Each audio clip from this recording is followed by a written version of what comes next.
That's my bonus. For my quota, boy, don't nobody hold me. I just get a check. In the jail with the set, all we do is rap. Ain't worried about next one. I'm just making plays, Broadway in the flesh. On us, this right here in the corner.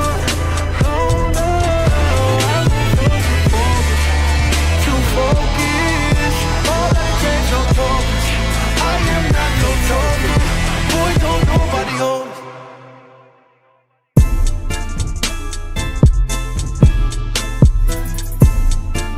Good evening and welcome to the Chicagoland Speedway, home for the next round of the Worldwide Racing TJ's Team Series season. And we are excited to bring you the coverage live on the KBueno Racing Network. Joined alongside me in the booth for the Thousand Islands Crewette pre-race show is Keelan Belsha and Charlie Byer. And you guys, I'm no Kenneth Bueno here with us this evening. He is off doing some other things, but we are here to bring over the action to our viewers, to have our Worldwide Racing TJ's team back after the Thanksgiving break. And we're now here in the Windy City, a track very familiar to yourself, Charlie. What are going to be some of the key things we're looking at here tonight for this racetrack? Yeah, first of all, thanks for having me, and I hope everyone had a great holiday off week and a good Thanksgiving with their families. As for tonight, I think there's a lot of excitement going into tonight. I think, out of the 8 seasons so far in the 4-Wide Cup Series, this track has been on the schedule 6 times out of those. So I think this is a very popular track among fans in the real-life NASCAR Cup Series and a staple on most iRacing schedules. As for what's on the racetrack tonight, as always, I do expect to see a lot of cars all over the racetrack, up against the wall, up on the bottom. This track is banked pretty much all the way around the racetrack, so there's going to be a lot of lane searching, and we'll see how this one shakes out. But usually on the KBueno Racing Network, this race puts on a show for us. Yeah, we saw this track most recently featured over in the KBueno Racing Truck Series for the playoff debut in that series, and it put on a great show with lots of different strategies and pit decisions under the green flag. We saw that here last season as well. Definitely would expect to see much of the same here tonight. And for you, Keelan, you'll be out on the racetrack here tonight. You're joining us for this pre-race show, but what are some of the things that you've been noticing in this practice that's going to make it difficult for you drivers out there tonight? Yeah, this is my first race in the next gens in this league that's not on a super speedway like Talladega. So this is going to be my first test to see how the aero really reacts and all that. But just from practice, I can see how these guys have had a handful all season long. I mean, you're right up against the wall, and today especially it's going to be difficult because all the speed is going to be made up on the top side of the racetrack on the fence, but there is a bump right in the middle of that 3 and 4 that these guys are going to be skating over, and that could cause trouble today. There's also the strategy on whether you want to be on the inside and wrapping the bottom around the whole racetrack, and that's probably better for your tires on a long run, but it is really slow on this short run, and your track position could get thrown out the window if you choose to do that. So I think the best strategy for whoever comes out in victory lane today is to try and qualify up front. Front row's a benefit. We've seen a lot of winners from the front row this season, and I'm starting to see why, Francisco, because this track position is so important, and that's what everybody's going to have to be dealing with tonight. No official Keelan's keys here tonight, Keelan, but I think you just about laid it all out there in that statement right there, and that is correct. Track position is basically a common key for all these racetracks, and it's going to be no different here to the Chicagoland Speedway. You want to get out in that clean air, ensure that you're not in the dirty, turbulent air, getting your car moved around. You want to be stable and out in front. And it's going to be difficult for these drivers this evening, and let's take a look at the Chicagoland Speedway from up above. This track opened all the way back in 2001, and it's stayed generally the same throughout its history, hosting NASCAR Cup Series, Xfinity Series, and Truck Series actions up most recently until 2019 before not returning to the 2020 schedule and eventually being left off of it. But good news for you fans, we're going to be going back to the Chicagoland Speedway in 2026, where we might possibly have a bit of the booth up there in that race as well. We'll be looking forward to that one. But here tonight, it is going to be a fun one and a great racetrack, really, Charlie, that these drivers go around, that the ones that they look into driving this racetrack. And Keelan kind of went into kind of what it was like to go around this racetrack, but talk us through it here with this onboard on. Yeah, I think Chicagoland is a very wide racetrack, not only physically, but in terms of the line that you're able to run here, Francisco. You're taking the bottom here, but we can expect to see drivers in all lanes of the racetrack, from the bottom all the way to the top. But these corner exits can be a little bit slippery down this curved back straightaway, which also has a curve. It's about 8 degrees on the back straightaway, so you're dealing with curves around this entire racetrack. You're about to hit the bump here, and you might be able to notice it on this camera. It's just right around there is the tunnel that goes under the racetrack, and as the concrete, or excuse me, as the asphalt settles, it starts to form that bump over the years, and it's become quite the troublemaker to glide over. So there's a lot of variables coming to this track, and it's going to put on a great show for us tonight.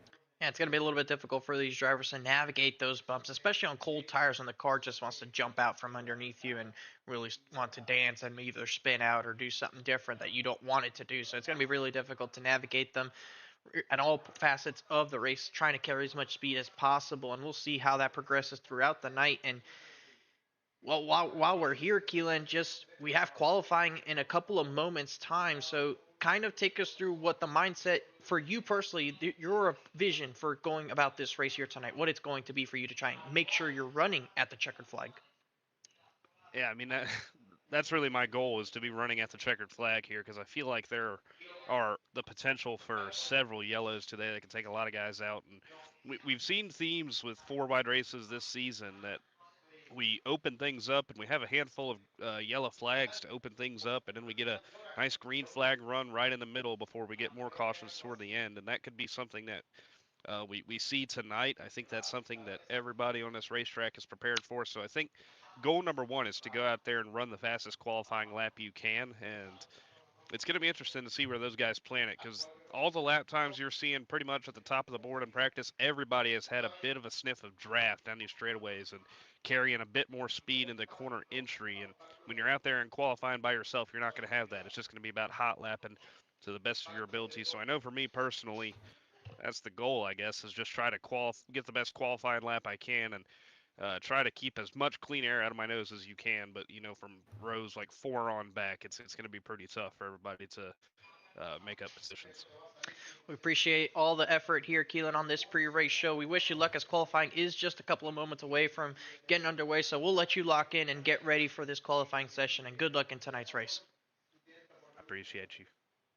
That's Keelan Belsha, valuable member of this team, Charlie, and he's going to be out there on the racetrack. No Kenneth, so it is going to be you and me here in the booth together, just us two, for the first time since 2020, when we covered the Sunday Night NASCAR series, if you can remember that, all the way back in the early days of the KBueno Racing Network. So just like good times.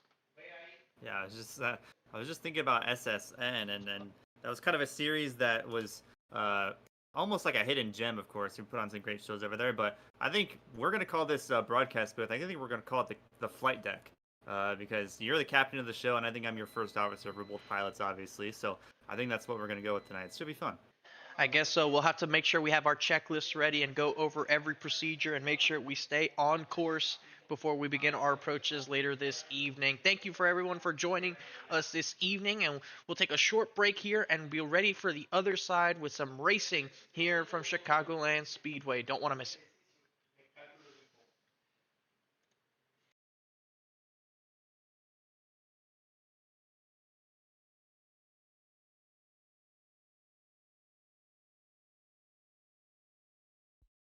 Racing isn't easy, but experiencing it is.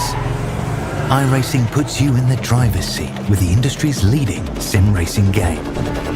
Drive on laser scan replicas of the greatest racing circuits from around the world. Go head to head against other drivers chosen by skill-based matchmaking to ensure competitive racing at every level. Compete across all your favorite series in officially licensed cars engineered to deliver the most accurate driving experience possible.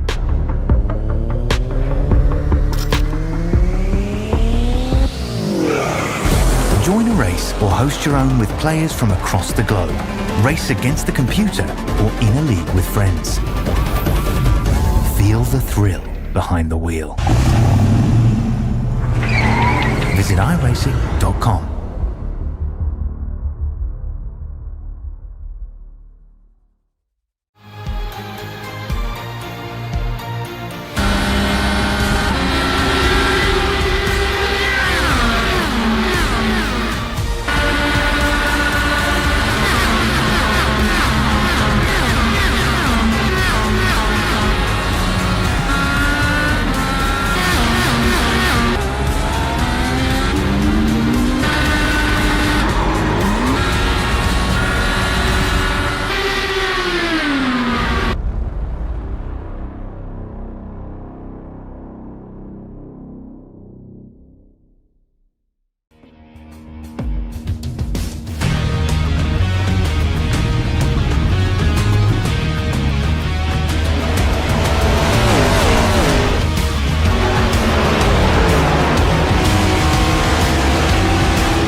Francisco, what's up? Yo, what's up, Kenneth? What's up, man? How are you?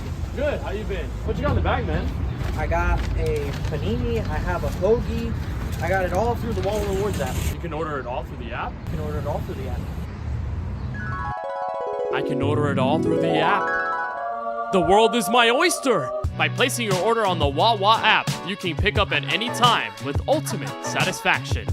Gotta have a Wawa.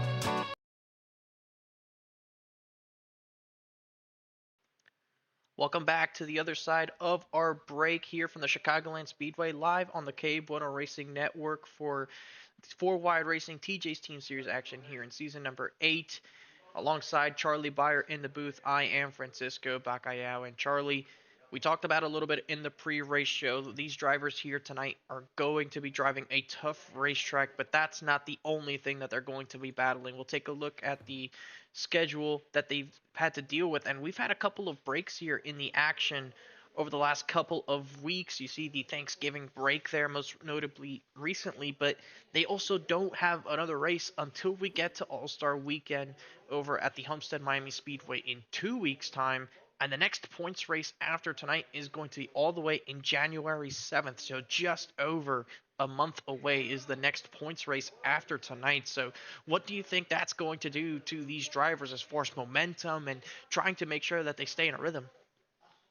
Yeah, I think the holiday season is definitely in full swing. We're going to have to get through the new year and another holiday before we get to Texas on January 7th. But I think the break is going to be nice for some of these drivers. Obviously, the off season is kind of dreadful for these guys who really are itching to get back onto the racetrack. But even with Homestead coming up in 2 weeks' time, that's going to be a fun race. I know Kenneth may or may not be out on the racetrack, so that's going to be a fun little race for everyone to take part in. But yeah, I think by the time Homestead is over, these guys will be itching to go back points racing. So just over a month after tonight, we will get to Texas and go points racing again. So I think people are going to start to itch and maybe bring some momentum from this race into that little break that we're having. Yeah, it's going to be a quiet month here on the KBueno Racing Network. For racing-wise, we just finished the championship earlier this week for the Truck Series. The Sack Cup Series wrapped up their season last month, and we don't have Dropping the Hammer returning up until February. So it's going to be a quiet winter season for us here on this channel with this series. We'll have the occasional race or two before we get back going, but we'll make the most of it here. We'll try to take advantage of the chances we have, and tonight we do have a great one in store for us. And Charlie, the biggest talk of the season has to be KBueno Racing. They have won every single race after the Daytona opener, that making 10 races, and of those 10 races, all but two have been won by Ethan Fonseca Moreno and Jonathan Jurgensmeyer, the only multi-time winners this season.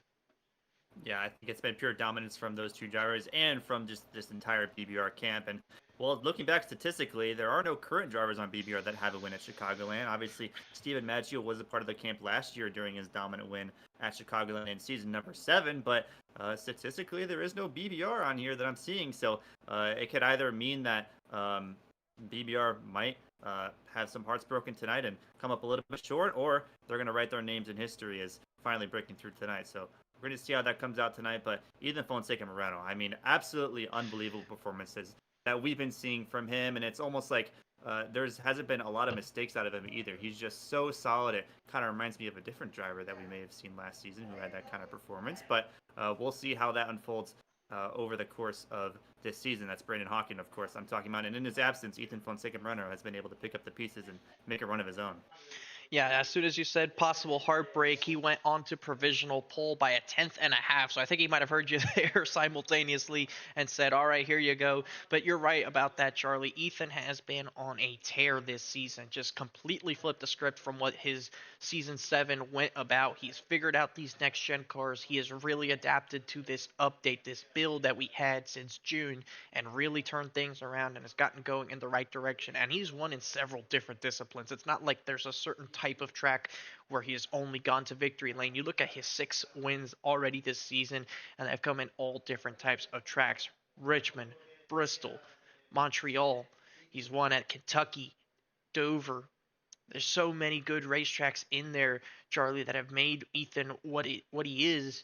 And even Pocono, the only triangle on the racetrack, all of them are different styles, different disciplines, and he has gone to victory lane in all of them in different ways. And that just goes to show that he has the discipline and he has the mindset to get it done. We'll see if he's able to carry that through the entirety of the season. There's always that possible question of peaking too early. Moreno wants to make sure that he doesn't do that and make sure he stays on track come playoff time. On the other side of it, we've seen Lawson Peel kind of have struggle. He's only had a couple of top 10s to his name with that one top 5 finish most recently, I believe, over at the Kentucky Speedway. May have had another top 5 in a race more recent than that, but for the season 4 champion, Charlie, it's not exactly been ideal for him. He hasn't been off the pace. He just hasn't really been showing up in the way that we normally would expect Lawson Peel to be up in the front leading laps. Yeah, and that's not to say his performance has been poor by any means. He has been running consistently in the top 10, in the top 5. It's just about getting in victory lane at this point, I think, for Lawson Peel and trying to do everything he can to put all of the pieces together. I think all the pieces are there for him, and we've seen him run really well over the course of this season alone. It's just about putting them all together and finding himself in victory lane and beating some of the drivers who that have BBR stickers on them that have won a strong majority of races in this season. So I definitely don't think we should be counting Lawson Peel out by any means. He's definitely still capable and returning to this season-long performances that he has put on in the past. So I think, once again, I think all the pieces are there. It's just about putting them together, and I don't think it's going to be too long before we see him in victory lane again. He's currently on his longest winless streak since he has been a part of the 4 Wide Racing TJ's Team Series, going on about 20 races since his most recent win over at the Auto Club Speedway to start the Season 7 playoffs. So this is something we've never seen out of Lawson Peel. But you're right, the pace is there. He is definitely capable of winning multiple races yet this season, and we've seen him do so in the past. There's nothing to tell us otherwise. It's just things have not really gone the way of the 12 car. All it could take is one race, one opportunity for him to turn things around. He's been successful here at the Chicagoland Speedway in the past, so we'll see if tonight he's able to turn it around and pick up another win here from the mile-and-a-half racetrack. Qualifying is just about wrapping up, just under a minute to go before we officially get our grid here. And Charlie, looking ahead at the schedule, the next racetrack, I know we talked about this on the schedule, it is that All-Star race. So tonight could be an opportunity for a driver that maybe isn't locked into the All-Star race to go and win this race or do something like that to lock themselves in automatically and avoid having to race the Open altogether.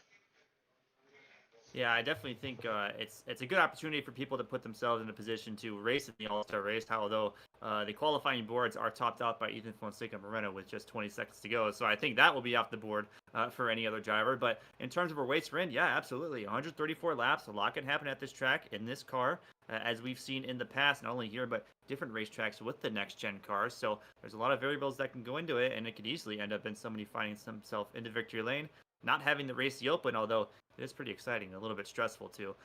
But once again, it is an opportunity to put themselves in that position. But with that being said, cars are gridding.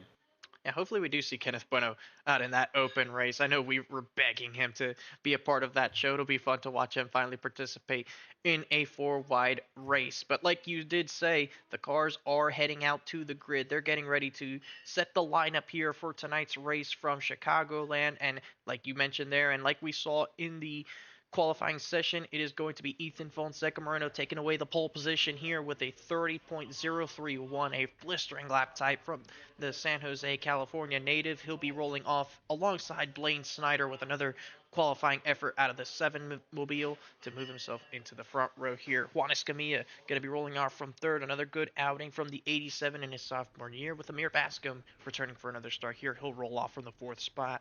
5th will go to Mikey Neal. The number 8 machine was almost close to the victory over at Kansas and Auto Club. Very similar tracks in the way you drive as Chicagoland. Could tonight be the night for the 8 machine to go to victory lane alongside last season's race winner Steven Maggio, looking at end his winless streak dating back to Nashville last season from the 6th position. 7th will go to Nicholas Bauman, who's been trying to turn his things around. He'll be rolling on from 7th inside this top 10 with Randall Payne in the 46 alongside of him. Kyle Benson on a winless streak going back to season number 6 is going to be rolling off just inside the top 10 with season 4 champion Lawson Peel to his outside in P10. Inside of row number 6, Tristan Bailey, the second highest qualifying Murray Reedy Motorsports driver inside. To his outside, Jaden Porter got a win at Kentucky this season. a great win for him. He starts 12th. Craig Lautenschlager, one of the very few drivers in this field with 2 or more top 5s at this race, starts 13th, and Trevor Haley 14th. Jonathan Jurgensmeyer out of that BBR camp starting 15th. To his outside, Donovan David at number 94 Kellar's car starting in 16th. Curtis Kelly is 17th, and Alexander Schumacher, right out of Michigan, is starting in the 18th position. And Dre Robinson has had a few very good runs to start his 4-wide career. He starts inside of row number 10 in the 19th position. Daniel Moore, a few good runs for him recently. He starts 20th. That'll round out your top 20. Christopher Bishop will be in the 21st position, with Michael Newbrawl in the 22nd spot. In row number 12, we have the 22 of Randy Showers, rookie driver, alongside our Keelan Belsha rolling off from the 24th position in tonight's race. Brandon Gillis will be rolling off from 25th, with Zachary Cato in the 26th position there. Justin Rott will be the first driver not to take a time in tonight's qualifying effort. He'll be rolling off from the 27th position alongside Daytona winner Michael Walls in the number 60, who just came up short in the championship to the Truck Series to the man next to him in Justin Rott. Tony Kivet will be rolling off in 29th, with Brandon Banks in the 30th position. We're rolling on to our final 2 rows of the grid, with Chris Fowler in 31st, Timothy Cook Jr. in 32nd, and rounding out our 33-car field will be the number 17 of Craig Parks. Now, Charlie, this is a track you've been to growing up. I haven't been to this racetrack yet, but what are going to be some of the keys from your perspective on getting around this racetrack nice and clean? I think the biggest thing about this track is those corner exits. They are a little bit slippery, and of course on a 1.5-mile racetrack, those walls can jump out of you or jump out at you in the exits of turn 2 and turn number 4. So I think that's going to be a big factor tonight, as is tire saving in these next-gen cars. We are getting reports from kind of throughout the field that this is a very tight setup that we are bringing to the Chicagoland racetrack, so it's important to save your right front tire and save your tire sets as well to put yourself in a good position in terms of strategy at the end of this race. And for my, I guess, third key of this race is to really find your way around the lines here. There's going to be a lot of different lines that we're going to see showcased. The very top all the way against the wall, they call it the Larson line, all the way down to the bottom of the racetrack. We're going to see cars fanning out all over this racetrack in these corners and down these straightaways. So I think maybe experiment a little bit. Find your line, find what works best for you, and try to move up to the front. I think that's definitely where we're going to see a lot of different lines. We saw that in the Truck Series when they ran here. The top lane eventually became favorable. We'll see if that's status quo here tonight, as we'll still have the lights on the pace car, so we'll go at least another lap before the green flag. And why not take an opportunity while we have it to talk to our in-race reporter here tonight, who is normally up in the booth with us, but he's going to be rolling off from the 24th position, and Keelan Belsha will now join us in the booth. And Keelan, you'll be rolling off from 24th. It was probably not the qualifying effort you were hoping for, but you're rolling off in the middle of the pack. What do you think is going to be the goal here in this green flag? Well, we were tracking for about a, let's look at how the times went. We were tracking for a lap that would have put us about 12th, and then I hit the bump and spun it out. So, some work to do. But, I wasn't expecting to be very fast today, so the goal is just to, I don't know what the goal is, make it to the end, I guess. But I'm fired up. I'm ready to go. A couple of pace laps here before we get going. Keelan, you're going to be in the middle of it all. Any last words you have for our viewers before we take the green? Well, it's going to be a fun one. I hope everybody enjoys it, and pray for me. We'll be praying for you up here in the booth, Keelan. Good luck in the race. That's Keelan Belsha, driver of the number 54. And as we let him go, Charlie, before this green flag, what are going to be some strategies that we can see in tonight's race? So 134 laps and 5 tire sets, and we're looking at about 46 to 40, maybe 50 laps on a full tank of fuel. So a minimum of 2 pit stops will get us all the way to the end of this race. No chance of stretching that out unless these guys can save 30 laps of fuel, which that'll be quite impressive if they do end up doing. So 2 pit stops minimum will get us there. Again, 5 tire sets, use them wisely, and we'll see how the course of this race goes. I'm usually down in the pit row, but I'm in the booth, so I'll be giving you updates from the booth. But with that being said, pace car is about to roll off, and they're about to fire off. I bet the air conditioning is feeling good right about now as we're in the summer months of 4 wide and into the restart zone for the first time this evening. We're racing from the Windy City with Ethan Fonseca Moreno leading us to the green.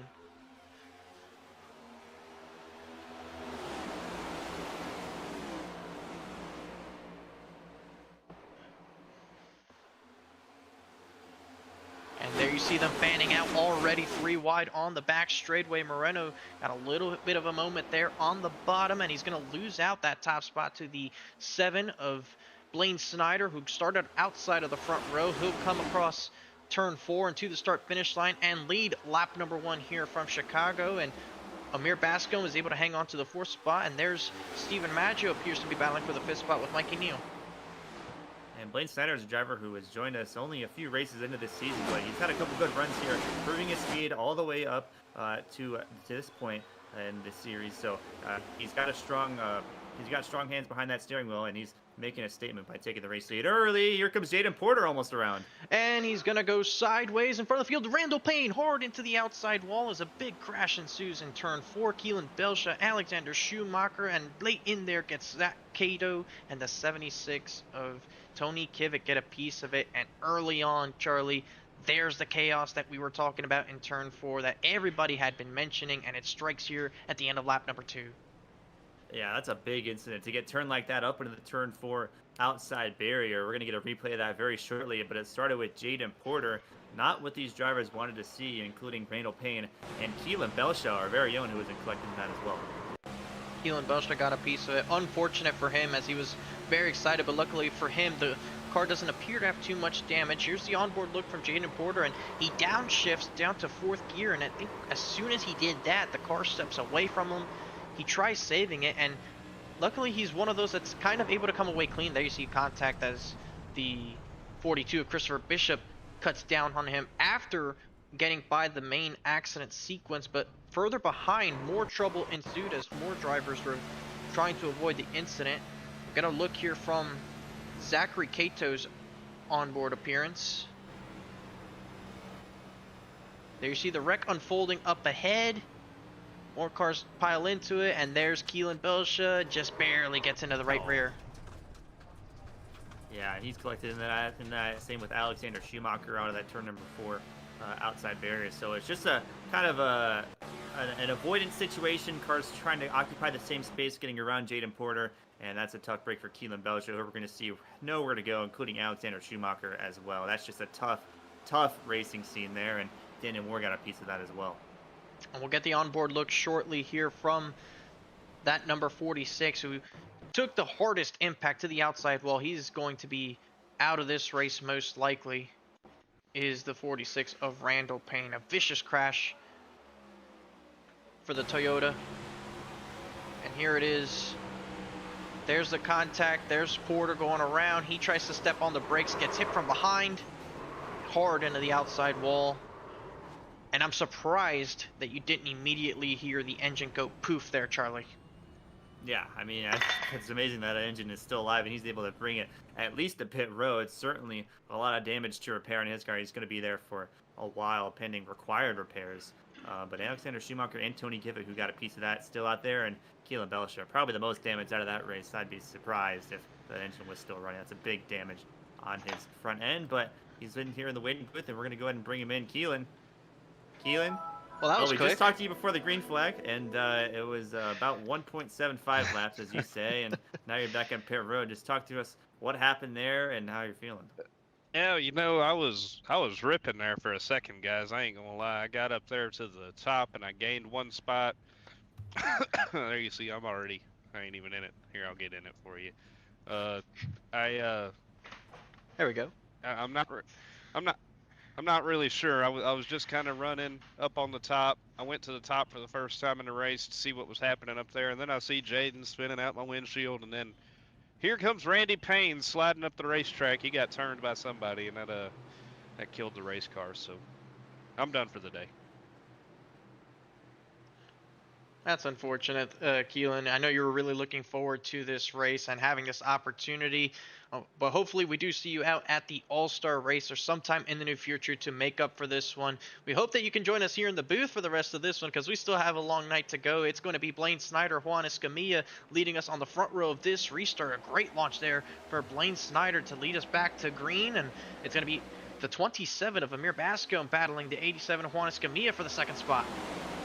Yeah, Amir Bascom was able to step his way into the top 5, and Juan Escamilla, after Ethan Fonseca Moreno got a little piece of the outside wall right before that yellow flag, Escamilla was able to get around them. And Escamilla, a driver who has gained a lot of speed over the last few weeks, he's really fast, notably on road courses, but he's been able to turn that speed onto the oval, and we got no yellow flag down the back straightaway. Trouble for the 23 of Zachary Cato, who's just involved in that last accident. He's around possibly here on the back straightaway, getting up to speed once again. And it'll put us under our second yellow flag here on lap number 7. We'll try and get a look and see what exactly brought the incident out, as we'll go ahead and look into our replay. And this could be a product of just the restart mayhem, which is something we could see all night long. Just the lack of grip that this track seems to have, especially on the bottom. You guys were talking about it, and he looks like the car just steps out on him all by itself, and wow, nearly takes out the 11. But it's a single car incident on the back straightaway. Yeah, those crisis diverted for the 11 car there, just barely inching around in there. And obviously Zachary involved in the last yellow. There is damage that could inhibit a little bit of looseness and extra freeness on the car, but the corner doesn't keep turning there. It kind of straightens out a little bit, but he just kind of just lost a little bit to the inside, and going to bring out our second yellow flag of the day as soon as we start. There you see it right there. Oh boy. Oh man, that was close for Chris Fowler. Yeah, we'll try and get the onboard look from Fowler so you can have the idea of just how close to the call it was for the 11 machine. And I believe while we were on board, there was a Memphis Grizzlies car there. I'm gonna have to double check that later, but yeah, that is Justin Rott. Justin Rott did come pull up today in a Memphis Grizzlies car. How I'm not sure unfortunate. how you feel about it. You're a big basketball fan. How unfortunate. That's all I'll have to say about it. Here's the view, and oh man. Brown pants moment for sure there for Fowler. Yeah, crisis diverted. I think it wasn't the corner. He would have spun at least to the inside of the racetrack, but he was able to avoid any sort of damage whatsoever. But we're back under the yellow flag again, and Blaine Snyder led him to the green flag, back to the yellow flag with Juan Escamilla still sitting there in second. Yeah, there's the Memphis car. That's unfortunate. Anyways, back up front, and we have Blaine Snyder, who's off to a great start, I must say, Charlie. He in the few starts he's made this season, he's had some really good pace. He's qualified up in the front couple of rows, and now he's here leading laps and putting together a race in the early stages. And next to him is Juan Escamilla, who has a best finish of third twice, one at a road course at Watkins Glen last season, and he finished third earlier this season. I believe it was at the Kentucky Speedway that he finished third. I could be wrong possibly, but it's undoubtedly for sure to say that Juan Escamilla in his second season has done a much better of a job finishing races and running a lot better. He definitely showed promise in season number 7, but I think you could tell that the rookie mistakes were there for the driver of the 41 at the time. Now it is definitely starting to look a little bit sharper for him. Yeah, and Juan Escamilla has definitely picked up a lot of speed, as you said. And Juan is also a team player. He's very adamant about teamwork and kind of feeding off of the speed of others. So it's definitely no surprise that his journey up towards the front of this field has begun within the last season. And he's certainly with a statement run so far in this race, albeit we're only just about 10 laps in, but he's got good pace up there with Blaine Snyder. And as you mentioned, he's had a lot of speed recently and has emerged as a contender. Although he joined just a few races after the season started, he's certainly solidified himself as a front runner and a contender given any week. And knowing the history of rookies in this series, capturing wins when they're fresh into this series with less information, the less you know, sometimes you just do better. And that could play a big role for Blaine Snyder here if he's able to catch a win and get his first career win here tonight. There's several contenders for that first career win still sitting within this top 10. Pace car will exit its way to the safety of pit road and will get back under the green flag and into the restart zone. Snyder gets another great launch, and Moreno looks like he maybe stumbled there trying to get going. He's down on the flat, letting a lot of cars on the outside go. And he'll fall all the way down, just barely hanging on to a top 10 spot. Yeah, he's falling outside of the top 10. That's a poor start, and the slide from first continues for Ethan Moreno. Apologize to the drivers on the radio, Benson. And there's a driver in the grass. Kyle Benson goes for the spin onto the inside of the racetrack. And no caution for the time being because he spun all the way down. We remain green flag. That is not going to help the 38. No, that's a big slide for him, who's running in the top 5 at the moment. And Oh, and there's wow, goes that's a Michael big- Wall, Stephen Maggio, and the 8 of Mikey Neal goes spinning across the front stretch into turn 1. Numerous other cars getting a piece of it.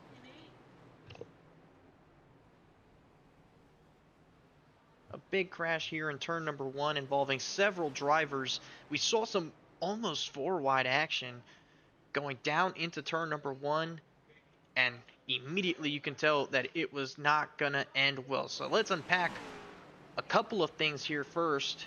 Let's look back at the incident with Kyle Benson and see how the 38 machine spun on that restart. So we'll try and find that 38, which this is a big break for him, the incident itself. So here's the onboard look from Kyle Benson. He's in this top 5. He's battling to be in there. And I think right there, it looks like he maybe got hit from behind, possibly. Yeah, Nicholas Baumann was running right behind him. I think Kyle Benson was just trying to clear up towards the wall and maybe got a piece of his bumper. We'll probably take another look maybe from Baumann's point of view, but I definitely didn't happen in front of him. It was contact from behind and got him spun out just barely to the inside of the grass, and luckily didn't get to the inside wall, but was able to save it. No yellow flag. Potentially saving him from the crash that was on the front straightaway, but not the break that he wanted. Yeah, there's the contact right there. Yeah, you're right. And that was enough for him to go spinning around. And luckily, it didn't really fully loop around. He was kind of able to slide it, came to a complete stop, and was able to keep going in the right direction. So it didn't heat the tires up too much and do too much damage to them. And then later on the front straightaway, we kind of caught it halfway as it was going on with the 51 as Stephen Maggio was sideways on the front straightaway. He ended up not being a part of the main accident, but here you see some 3 wide, almost 4 wide with Andretti Robinson, and he just gets loose, and I think that may have been an aero packing situation. You see maybe there gets a little bit of a hit, but you saw the bigger incident happen above the racetrack. We'll get a better look at it here in a moment, but I think that first started with Stephen Maggio getting aero packed from the 8 of Mikey Neal, Charlie, and that's what set off that whole accident sequence.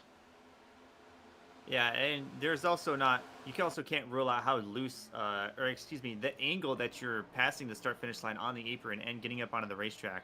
It's a very free angle to put yourself back in position to start your corner entrance. So that could also play a factor, but Mikey obviously looking to the inside of Stephen Maggio here. May have just came up a little bit. You're right, it could be aero packing, but the truth is Mikey Neal did come onto the racing surface and tag Michael Wall's got more drivers involved. So it's hard to say what the exact cause of the incident was, but it was just a matter of finding your way back up off of the apron onto the racing surface, and cars were there. And more cars then slid in after the fact, including the 28 of Porter and the 42 of Christopher Bishop. So we'll try and get those on boards for you, as here's the look from the 42 machine. There's the craziness up there going into turn 1. There comes Jaden Porter as they're checking up for the incident. And as he's braking, just turns into the outside wall, and you see, I believe that's Newbraw and Porter that spun, basically doing the same thing except towards the inside. So Bishop is going to have some damage to his car, and he's going to try and repair it to the best of his powers. Just like that, we are under 1 to green. That was a lot to unpack in one caution sequence there, Charlie. Yeah, just within a lap of each other, we saw Kyle Benson spun. We were focused on that, but heading right to the front straightaway, we saw that accident unfold. So only a few green flag laps run under the 14 laps run in this race so far. I'm sure the drivers up front are itching to get a long run in, but based on how it's shaking out so far, Ethan Fonseca Moreno is still inside of the top 10 after starting on pole. Made a few mistakes, and especially on that restart, dropped outside of the top 10 very briefly. Avoided that incident, however, he's in the 8th position. But Blaine Snyder, Amir Bascom, Juan Escamilla, and hey, a driver we were talking about pre-race, also gets up in this top 5 now.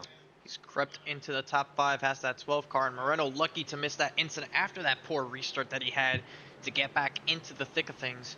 We'll see what he's able to do from that 8th spot. Justin Rott just behind him as well.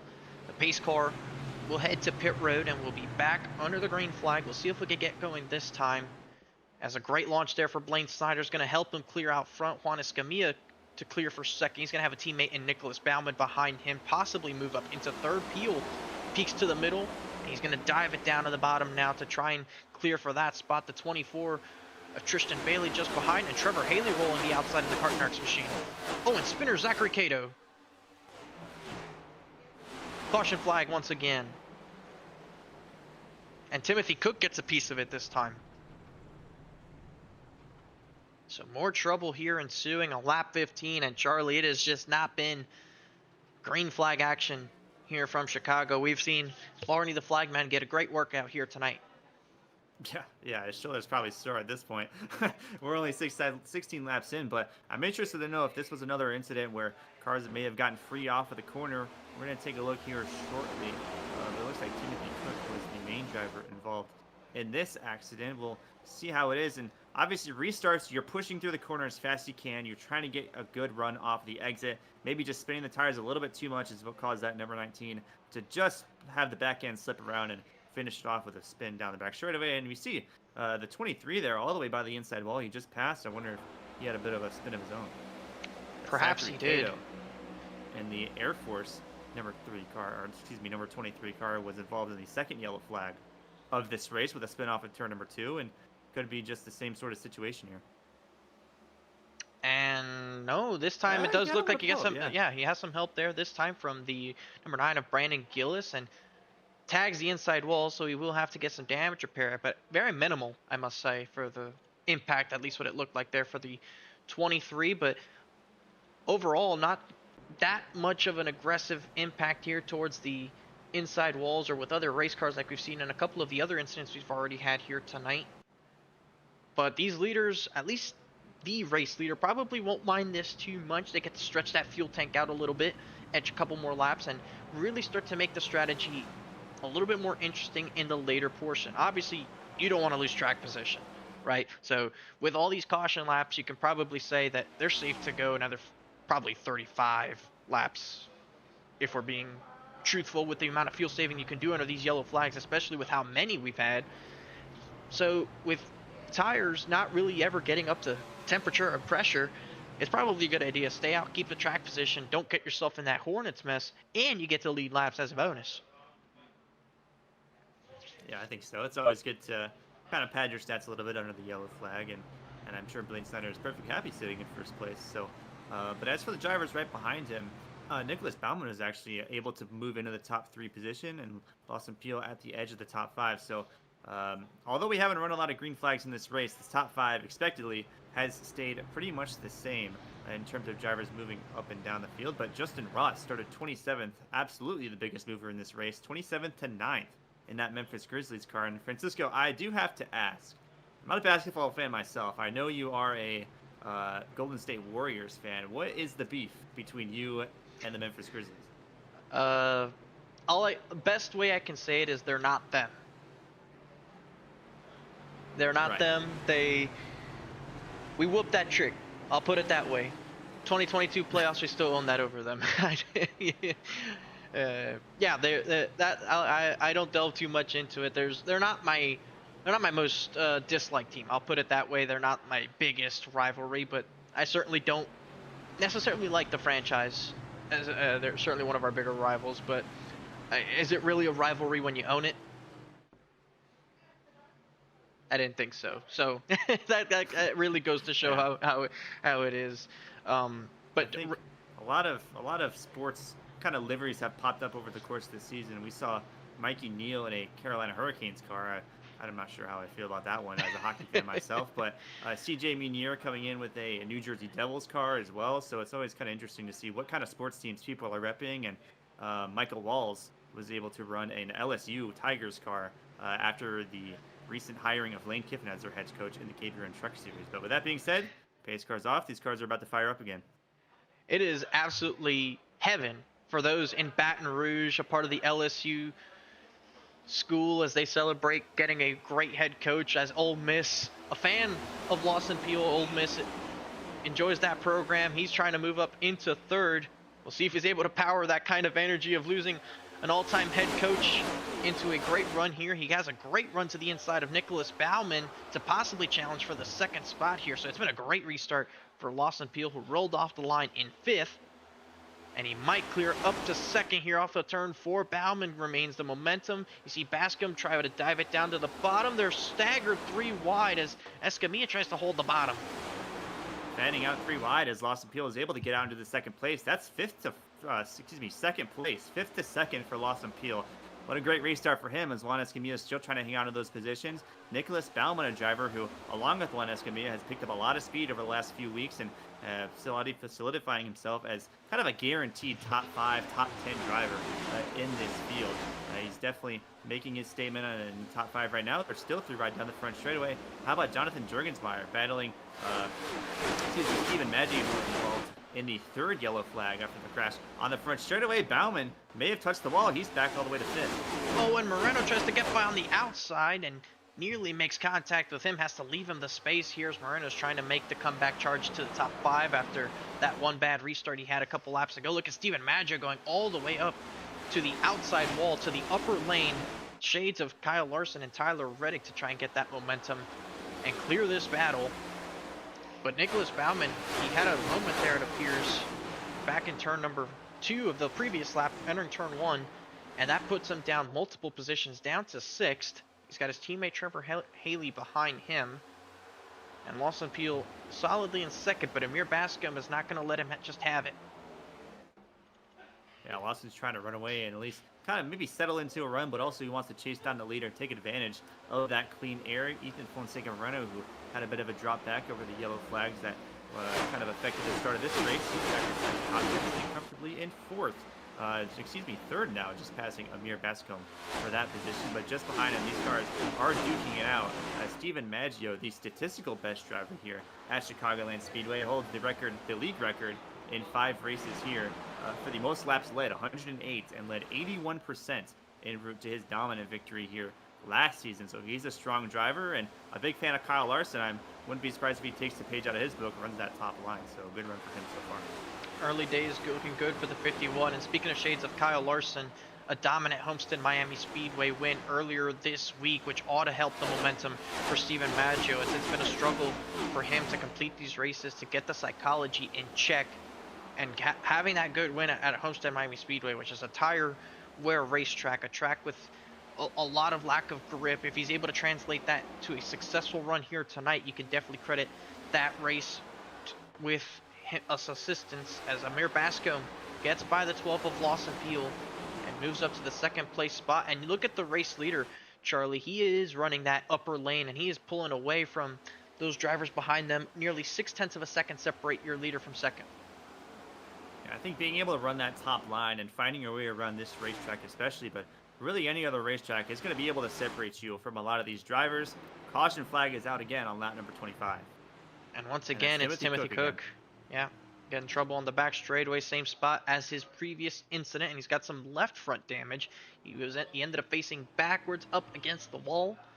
So we'll get a look here and see what exactly happened to the driver of the 19 to end our longest run of the night, as he was in trouble on the back straightaway. Here's a look at it. He was racing with Tony Kivet and Michael Newbraw.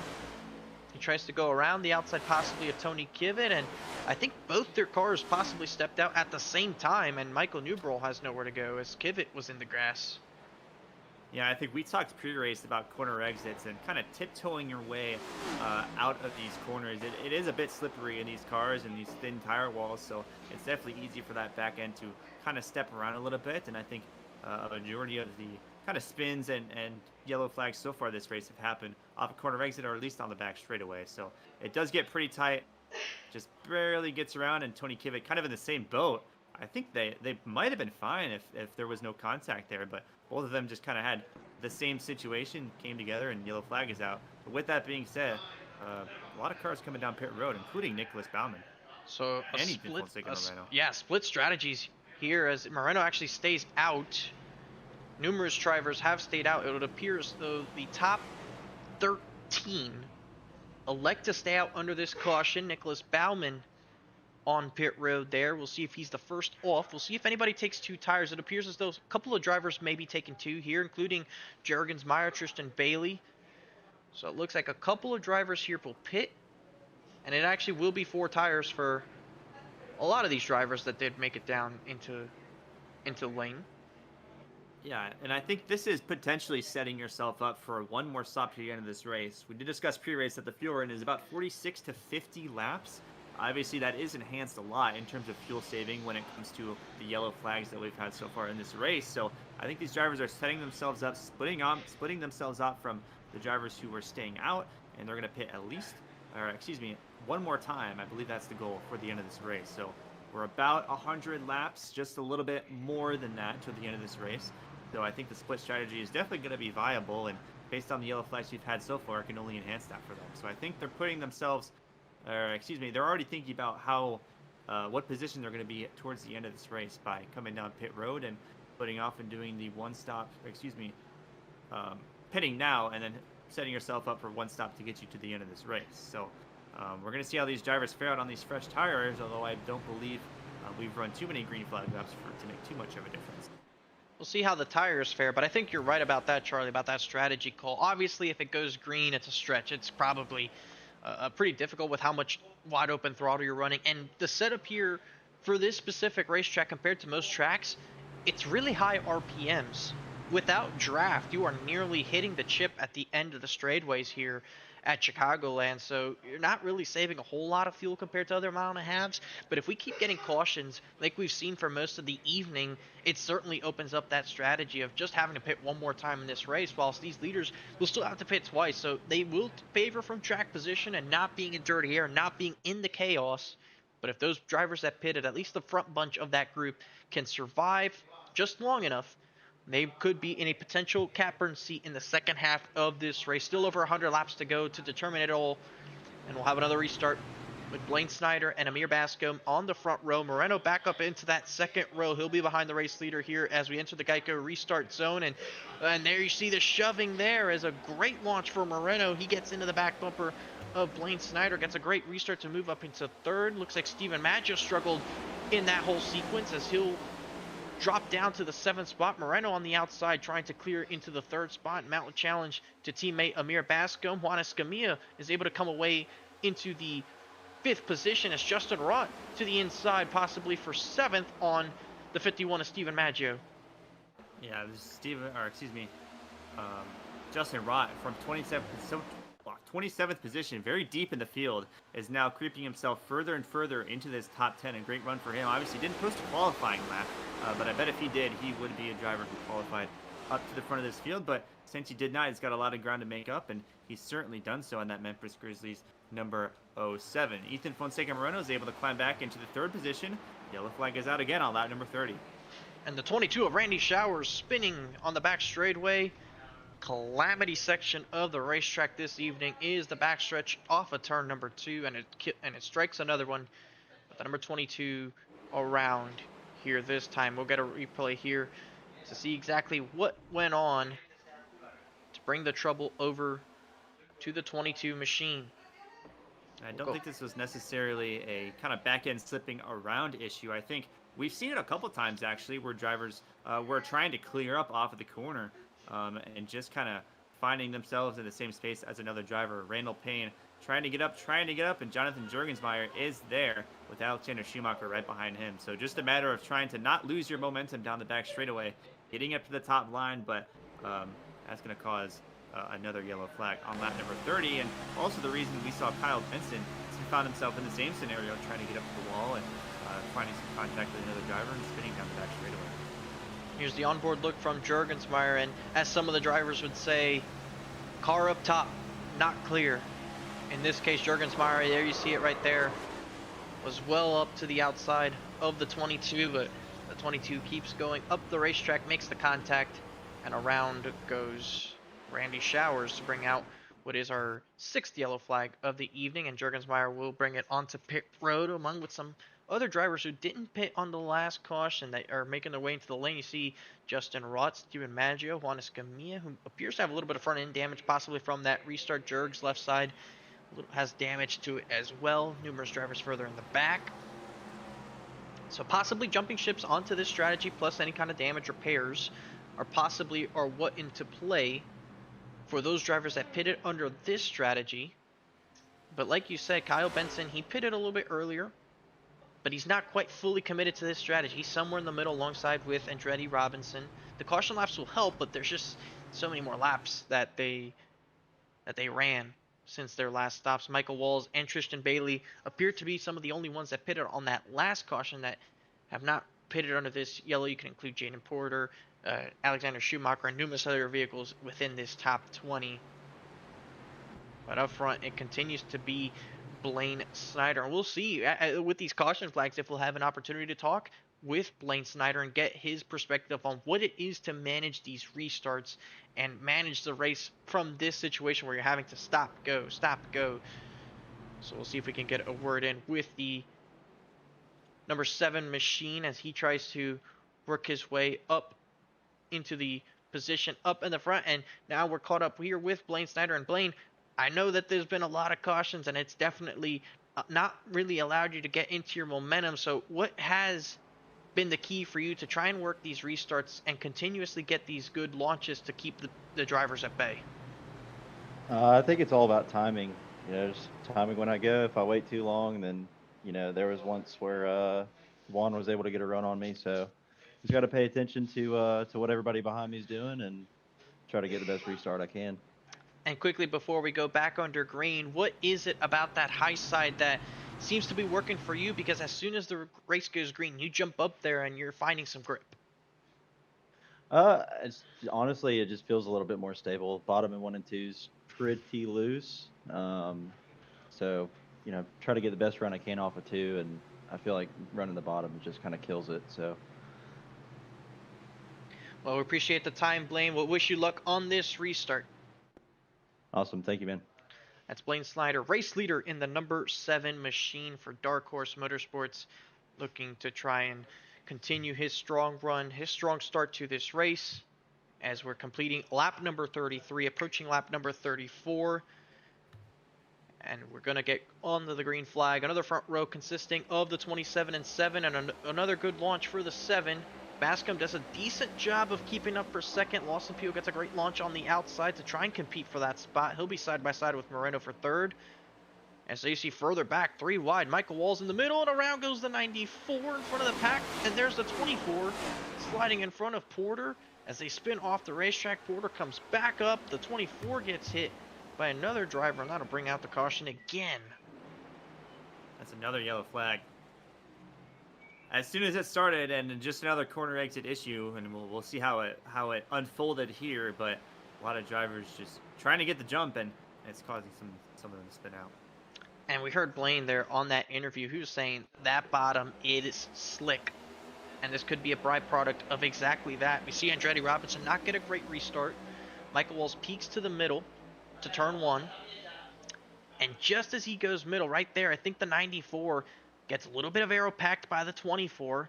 He saves it, but then the 24 of Tristan Bailey gets down on the 28 of Porter.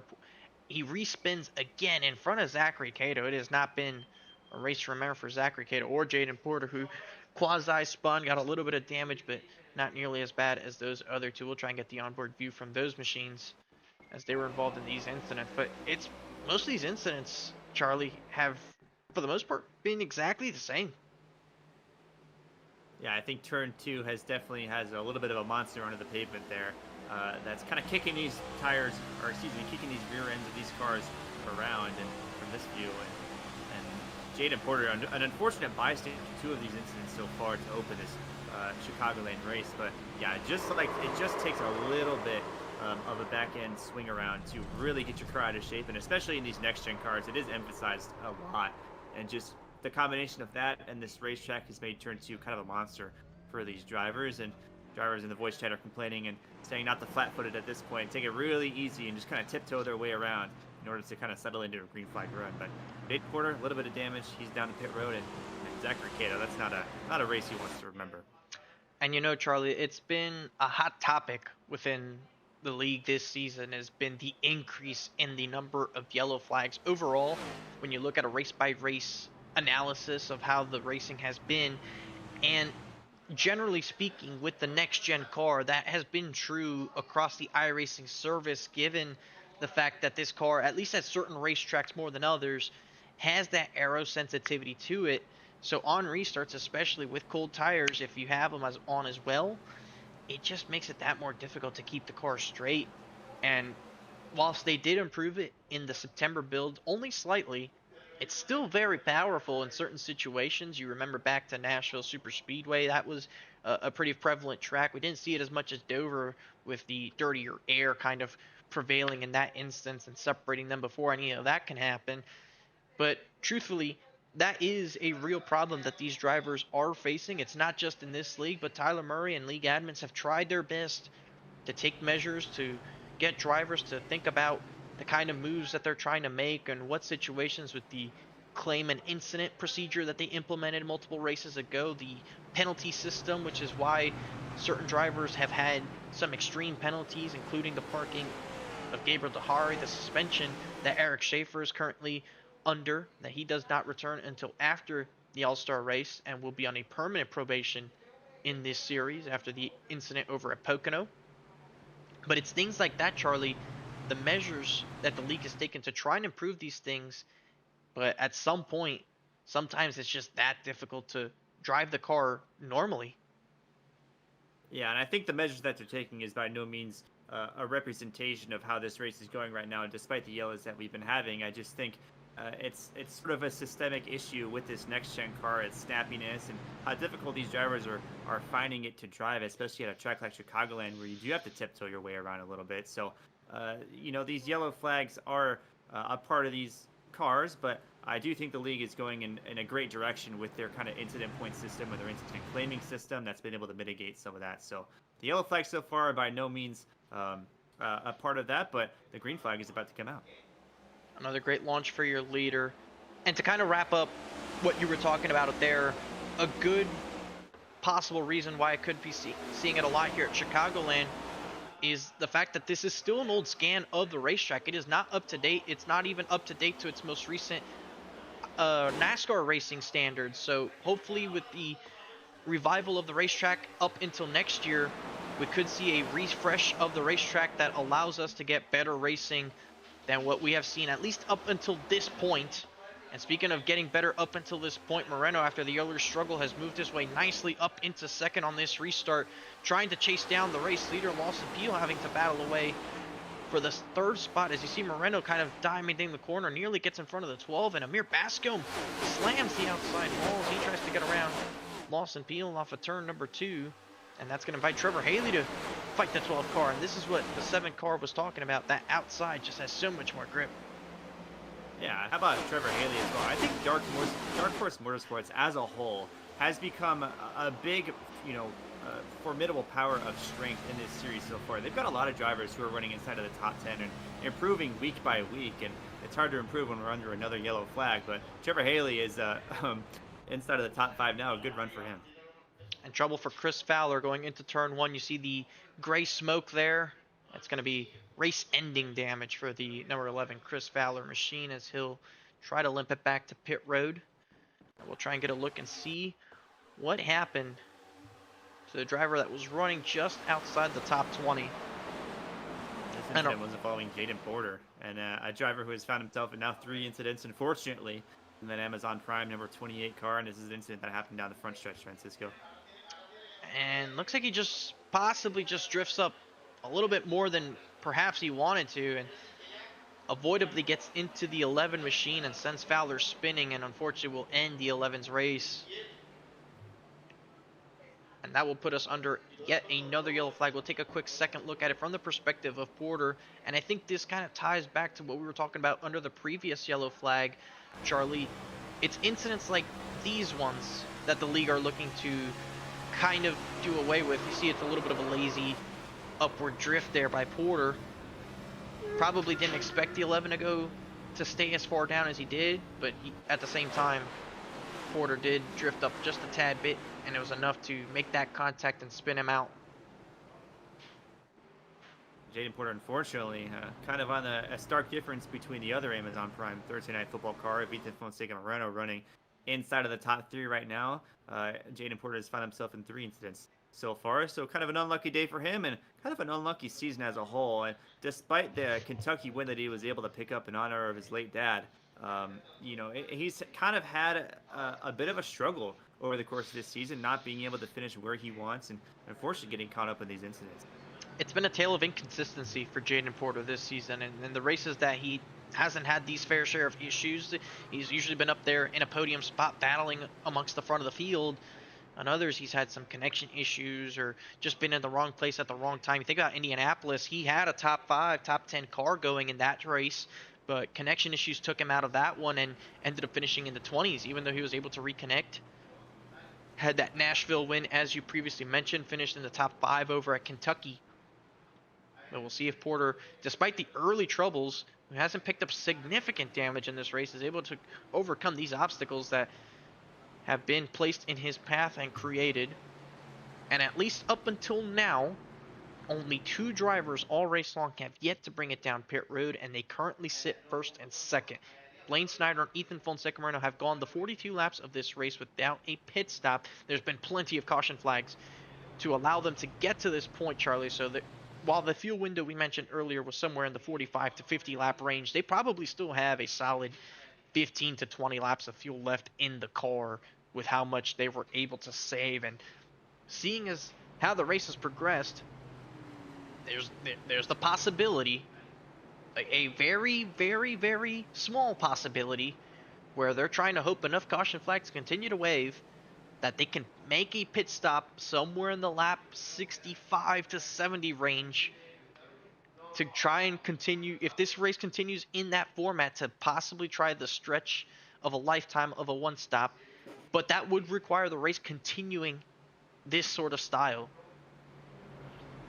Yeah, it's an unlikely scenario, but it absolutely is possible based on the amount of yellow flags that have been displayed so far in this race. So it's definitely possible.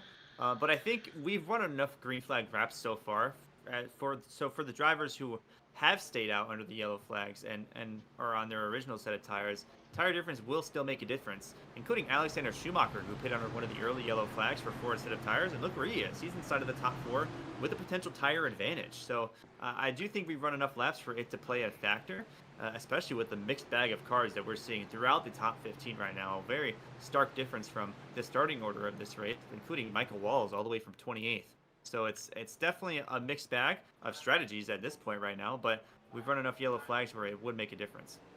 And there's another good start for the 7 car as he gets out clear out in front. Moreno clears for second. Michael Walls clears for third as Benson and Schumacher will battle for the 4th spot. And how about Schumacher? You said it there, a great resource. Benson drifts up the racetrack. Curtis Kelly gets to his inside. We're almost 4 wide off of turn number 2, and there goes Curtis Kelly around.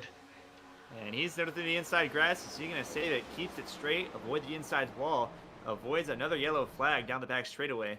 And yeah, looks like green flag is still out. We're still running. And I think for Blaine Snyder, restarts have absolutely been a strong point for him. He's jumped out consistently, almost a couple car lengths out of these restarts. And the drivers behind him seem to be struggling to keep up. But it's definitely been a strong point along with his pure speed today. How about Michael Walls inside of this top 3? Has fresh tires compared to your race leaders and has been on the strategy and avoided the incidents when he did pit, and now he has track position and a lot of time before he ever has to bring it down pit road once more. If he can get by the top 2, it'll be a big advantage for the 60, the Daytona winner, to try and make up for what was a devastating loss in the championship race this past week at one of his better racetracks, self-proclaimed better racetracks at Homestead Miami Speedway. And behind him is the Michigan native Alexander Schumacher, who's had a great start to his season. He's up in the top 5 in points, has really been consistently racking in those top 10s nearly every time he has entered that 68 into one of these sessions as they work around the lap car of Jaden Porter on the inside, as Michael Walls now gets the inside of Moreno in the process. But for Shuey, Charlie, he's in a great spot in the strategy, along with Michael Walls. If they can keep touch and avoid these incidents and possibly get around this traffic, they'll have control of this race. And even if the race goes green, we've probably had enough cautions to where they do only have to stop one more time. Yeah, they're definitely in a great spot in terms of strategy. They will have to stop one more time, but as it stands right now, the drivers who are on the original set of tires, they're trying to stretch this as long as they can. So I definitely think that pitting pitting on the first, on the yellow flag that was around the lap 35 range is the correct strategy for these guys. They're in a great spot right now, but again, a mixed bag of drivers. 4 of the top 5 of these drivers were winners in the KBueno Truck Series that wrapped up this Monday night. Of course, Michael Wells had a great race at Homestead, but fell just a little bit short, but still was able to take home a runner-up in that championship and the $25 with it. So a lot of drivers who are experienced in the Truck Series that we do host are up here as well. But as up front, it's still Blaine Snyder who's able to keep hold of this lead. And there you see Amir Bascom, who's the first of those drivers to pit under this recent caution. He has only made progress up towards the 11th spot, and it's going to be difficult to make these passes, especially with the drivers running the outside. They're just able to hold on. You see Moreno, the tire difference showing there for him as he lost those 2 spots to Walls and Schumacher. And Blaine Snyder obviously having the clean air, it's going to help, especially with the lap car of Jaden Porter between himself and the other drivers he's battling for position-wise. But he also doesn't want to let Porter go in front of him for that dirty air. He doesn't want to be in dirty air. Otherwise, it could allow the rest of the pack to catch up to him, as there goes Shuey looking to the inside for second. Yeah, and dirty air is absolutely a big thing in the iRacing series, but also these next-gen cars as a whole. The diffuser has it's there to mitigate that just a little bit, but certainly not enough for it to play a big factor in a lot of races. So Alexander Schumacher, a very aggressive racer, trying to get past his a driver who he's working with at some points during the season, but part of the KBueno Racing camp, Michael Walls, as well as Ethan, Mikey, and Jonathan. So positions 2 through 6 all in the BBR camp, trying to swarm around Blaine Snyder and keep the streak that they've been on alive. It's almost like they've just gotten the strategy right. They know how to drive these cars when it matters most, and they put themselves in position to win. And so far, they're running right now 3rd, 4th, 5th, 6th, and you can include Amir Bascom up to 8th. So a really good move by the camp, and you can even include associated drivers, allies of the team, if you will, with Michael Walls, Blaine Snyder. You can include there as well the Juan Escamilla machine, the allies of KBueno Racing. They've all done a good job at improving. Schumacher not able to mount the challenge quite to Michael Walls, and the gap nearly a second to your race leader. And there goes Mikey Neal catching up now to Ethan. He has slightly better tires than Moreno as well, not nearly as much as Walls and Shuey, but he is slowly closing the gap. And there you see Escamilla a little bit further back. He has fresher tires than Walls and Schumacher, but not quite as fresh as the likes of Amir Bascom. So if this run goes enough green flag laps, we'll see the tires eventually show themselves in a light format, not the traditional format we see with other vehicles. Yeah, and even though they've taken a change of tires under different yellow flags, they're still generally on the same plane of pitting under the yellow flag sequence that was in the early portion of this race, at least past lap number 30 is where most of these drivers were coming in. So although it's only maybe a difference of a few laps, they're still kind of on the same strategy as a whole in terms of fuel saving. Obviously, only a few green flag laps were running between each yellow flag. So Michael Wall is definitely leading the charge. Alexander Schumacher really itching to get behind him. I'd like to hear what that voice call sounds like in the PBR camp right now, but Alex really fiending to get around him. But Blaine Snyder has been able to hold over a second lead at this point, and it could be the clean air, but it could be masterful tire saving on this part and the aggression for second and third. And they're catching up to a lap vehicle that appears to be a car that already runs a lap down, possibly the 7-7 of Daniel Moore. That's further up ahead of this group. Jaden Porter is the first car that is 1 lap down in this race. So he is hoping that he can stay the only car a lap down in this race. They'll eventually catch up to Zachary Cato. But as long as Porter's right behind the race leader, he could possibly get himself into a situation as the first car a lap down and get the free pass. But he'll need a caution flag to do all that. As there's Amir Bascom, who's closed the gap. It looks like Mikey Neal maybe had a little bit of trouble and lost a little bit of ground to this group. As there's Jurg, who recovered nicely after the contact with the 22 of Randy Showers. You see the damage still there on the right front, but he has driven his way up into 5th, and now he's eyeing down Moreno for the 4th spot. And these two, Charlie, have been exemplary of what it's been to be consistent this season. They're the runaway top 2 in the points. I'd like to know what exemplary means, Francisco. The example. Yeah, it's definitely been a very strong performance for Jonathan and Ethan Fonseca Moreno, the two drivers who have the point standings. A lot of great races, and a few wins and quite a bit of wins shared between the both of them so far in season number 8 so far. So they're definitely the drivers that a lot of these people may be trying to model themselves after to gain a little bit of speed, and their driving style has obviously put them in very good positions to win this race. And they both won races in pretty spectacular fashion. Jonathan Jurgensmeyer avoiding the carnage to spit out in front of the field to win at Daytona, and Ethan Fonseca Moreno with a win at Pocono, just coasting across the finish line, running on a fuel. So both are able to clutch up in those moments, and over the course of this season and into the playoffs, that's going to prove monumental for their run for the championship, and just building a full and complete season. As of right now, they're running pretty comfortably inside the top 10. And there's the progress, or lack of, for Lawson Fields. He gets to the inside of Justin Rott for the 11th spot.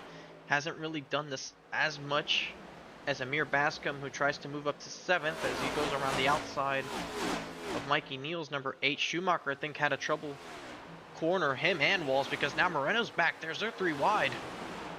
It wasn't too much trouble, but Alexander Schumacher got to the inside of Jurgensmeyer and kind of washed up a little bit in the corner, may have burned off a little bit of right side tire, but either way, a lot of time lost between the two of them. Michael Walls was the driver he was inside of. Obviously, he was running in 3rd at the time. And here comes Ethan Fonseca Moreno, sort of doing the same with these worn-out tires. Yeah, that's one of the only ways to get around these drivers, if they're pitting you down on the outside on old tires in this next-gen car, and it's holding them a lot of them up. That's about 6 or 7, I'm sorry about that, cars under a blanket here.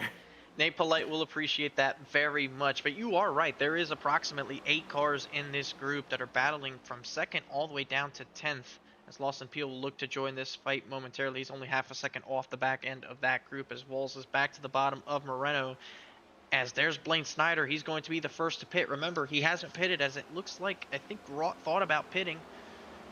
That will give Moreno the race lead. Our first lead change of the night since the initial drop of the green flag comes here on lap number 61, approaching lap 62, as there's Walls and contact being made with Escamilla. He tags the wall, and there goes Jurgensmeyer. What a save, as I think Escamilla might have some damage from that. Saves it from going around, contact with the outside wall, and that could be damage that is going to alter his speed. Ethan Fonseca Moreno drops in the pit lane as well on the same strategy, or at least leveling himself with Blaine Snyder, who came down just a lap before, and Michael Walls from 28th to 1st will assume that race lead. But wow, that's a big save for Juan Escamilla off the corner. And there's Jurg struggling to hold the bottom, as that will be the strategy for those two. They couldn't quite get to lap 67, but this run was a little bit too long. They've gone green flag for about 20 laps now, but I think that was their play, Charlie. If this is how long they were able to go, they get 3 more cautions, they can certainly have stretched it close to lap 70, and they would have needed the rest of the race to essentially match what it had been up to this point. But this is going to be the one to watch right here. Amir Bascom, the freshest tires of by far of anybody in the top 6, and if he's able to negotiate this traffic nicely, he can get up to the lead and pull away. Yeah, and this is pretty fun to watch. This is a mixed bag of cars racing for the top spot here. Kyle Benson is able to get up into that spot, and Kyle Benson, a driver, one of the only drivers in this entire field with 2 or more top 5s at Chicagoland, with just 2. He's tied for 1st in that stat right there, so he's having a strong performance today, all the way up on the outside wall. And that's just fascinating how these cars are able to fan out all the way around the racetrack and wrapping around the top, the bottom, the middle. This track has a lot to offer when it comes to that, but look at the speed on Kyle Benson. He's looking for the race lead in just a few moments' time here. He's found something, has the 38 of Kyle Benson. He'll get the run off of turn 4, and there it goes to the inside of Michael Walls. A little bit of contact. Just a little bit, yeah, shies away from more contact there, but hey, Kyle Benson, number 38, Cheez-Its car, to the race lead. Has found speed in the late portion of his tire run as he's approaching 54 laps, so he'll be down pit road here soon. And Mikey Neal will not be too far behind as he's 49 laps on his run. Michael Wall's trying his best to come back towards it, and you saw it a little bit further back. The Axalta Chevrolet has kept himself up into this group. And remember, he's on the same strategy as Amir Bascom, so that's who he's targeting right now to try and get ahead of that number 27. as most of the field could enter a staggered set of green flag pit stops here over the next handful of laps with the amount of different times that they last pitted with the rash of yellow flags that we'd seen as they lap around Timothy Cook. But as we sit here at the halfway point, Charlie, wow, what a first half of this race it's been, and now it's like it's opening up. Yeah, and I think we've been able to settle into a green flag run here, and I really think the staggered tire strategy right now is offering a lot of great racing through here. Kyle Benson and now Mikey Neal stepping into the top 3. A lot of drivers who are able to use their tires, use that advantage to get themselves in a really good position up towards the front of this field. And like you said, Francisco, we're going to be expecting a very staggered set of pit stops here. That's almost a little bit of contact. Washes up. Yep, Mike Wallace checks up. Mikey Neal is able to take the inside. That's the second spot for him. Old tires potentially showing for that number 60. But as I was saying, the mixed bag of tire strategy right now is offering a lot of drivers to show their faces towards the front of this field. And right at this point, you're at the front of the field. You don't want to burn it up because Alexander Schumacher is all the way outside of the top 5 now, who was looking for the race lead earlier. And Lawson Peel, who, like I said, has the same number of laps on his tires as Amir Bascombe, is now almost directly behind the 27, and now he is. And he has not really been racing too many drivers, so whilst it looked like a concern early on, right now it's looking like it could work out for the Mississippi native as he continues to now move his way through this field. And into the wall, Mikey Neal. Heavy right front damage to the 8 truck. And there he goes, pulling over to the inside, letting the field go. He's probably got some suspension damage, Charlie. Oh man, that's a tough break for Mikey Neal. Got himself into the top 5 and all the way into the top 2, just behind Kyle Benson, riding his bumper there. And wow, that is a tough break for such a strong run. We're going to take a look at what happens here. Remember to tiptoe around this corner as best as you can, or else the back end steps out, and that's going to put him all the way to the outside wall. Great job by these drivers to avoid that. We're also exiting the corner, but potentially race-altering damage. Absolutely, at least. But there's a yellow flag out. Yellow flag is out, and this was around the time he was going to have to make a scheduled pit stop, and it was as Kyle Benson was making his pit stop, and that will give the race lead over to the 27, as it looks like trouble for Donovan David in the number 94, as he has some front end damage to his car. There you see it there, and he is slow on the back straightaway, and this will shake up the running order. Remember those drivers that pitted under green, and Moreno and the 7 of Blaine Snyder? Moreno got ahead of Snyder on that pit stop sequence, and they're both Blaine on the Snyder lead lap. Was involved. So we'll get the replay here and see. This could be potentially lead altering because Blaine Snyder was involved in this yellow flag, Francisco. I'll have you take a look at this, but off of the corner. Wow. We're going to see what happens here, Francisco. Yeah, this was just after they got by Mikey Neal. He was letting the field go. And you remember, Snyder and Moreno had pitted. They're on fresher tires. So there you see they go all the way to the inside. And as they approach turn 1, they're catching up to Timothy Cook. There's looks like the 24 in front of the 7. The 7 checks up, gets hit by Donovan David, spins both of them out. Steven Maggio grabs a piece of it as well. So yeah, not too much damage to the 7, but he's gonna definitely probably have to bring it back down pit road. Yeah, absolutely, and just picking up a fresh set of four tires there and using them to his advantage on this run here.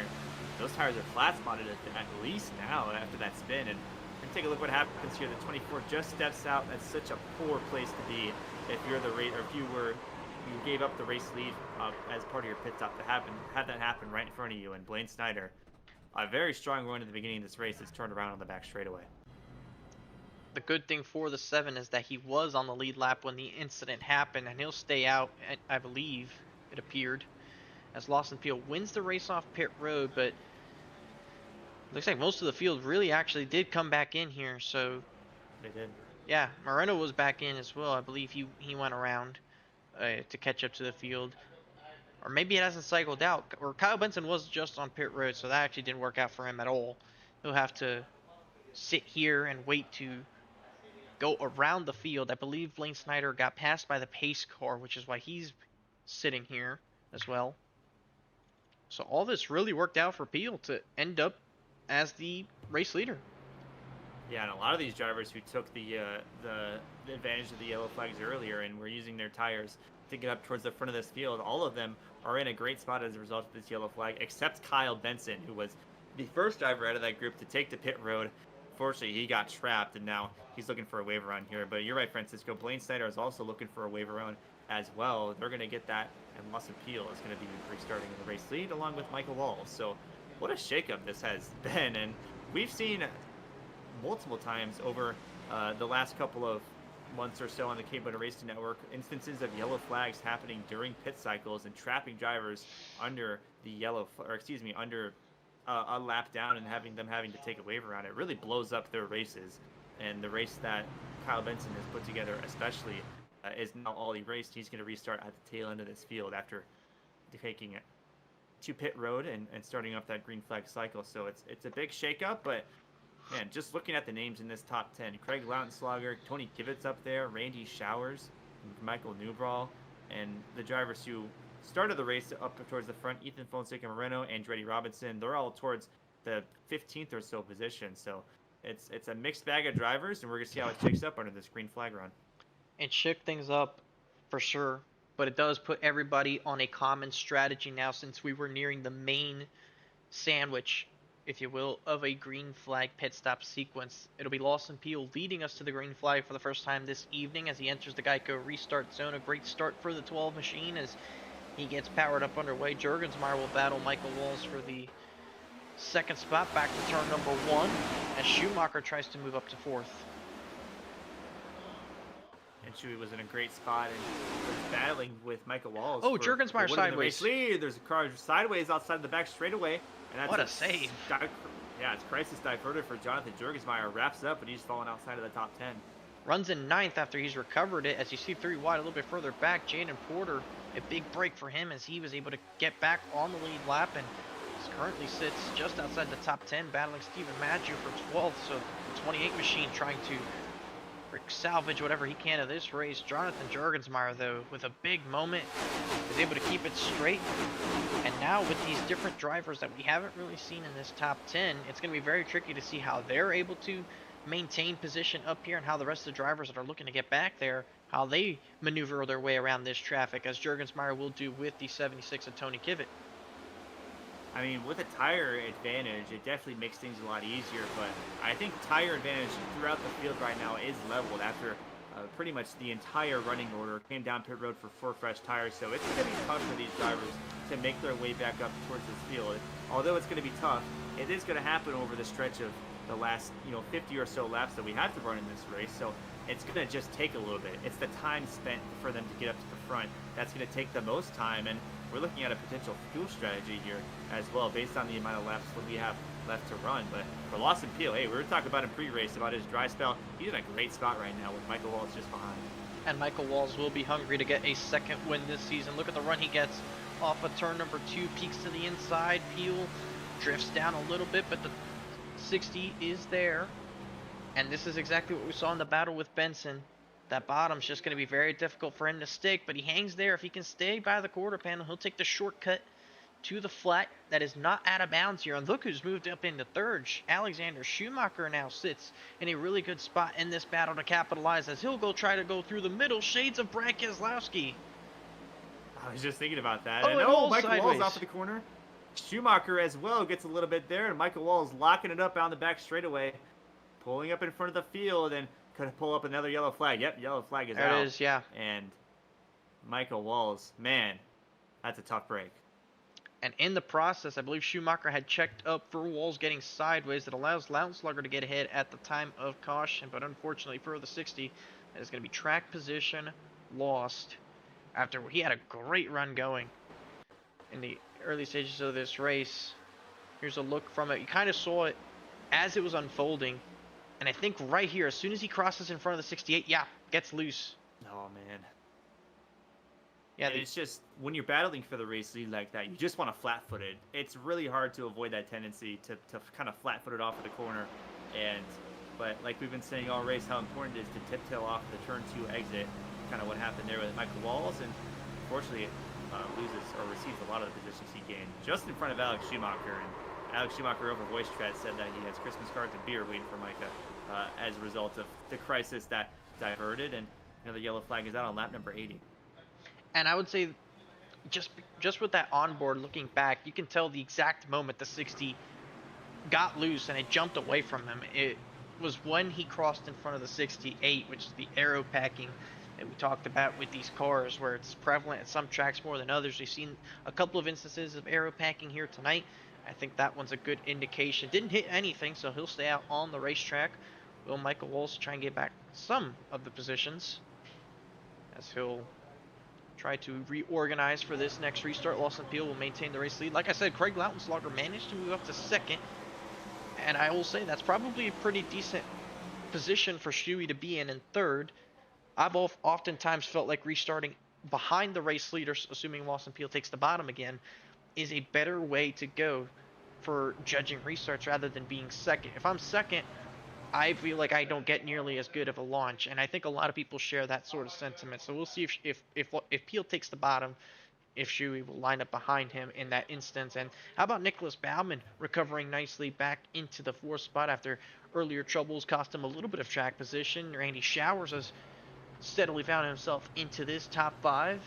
Jaden Porter, after his early troubles, is into 9th after what was an abysmal first half.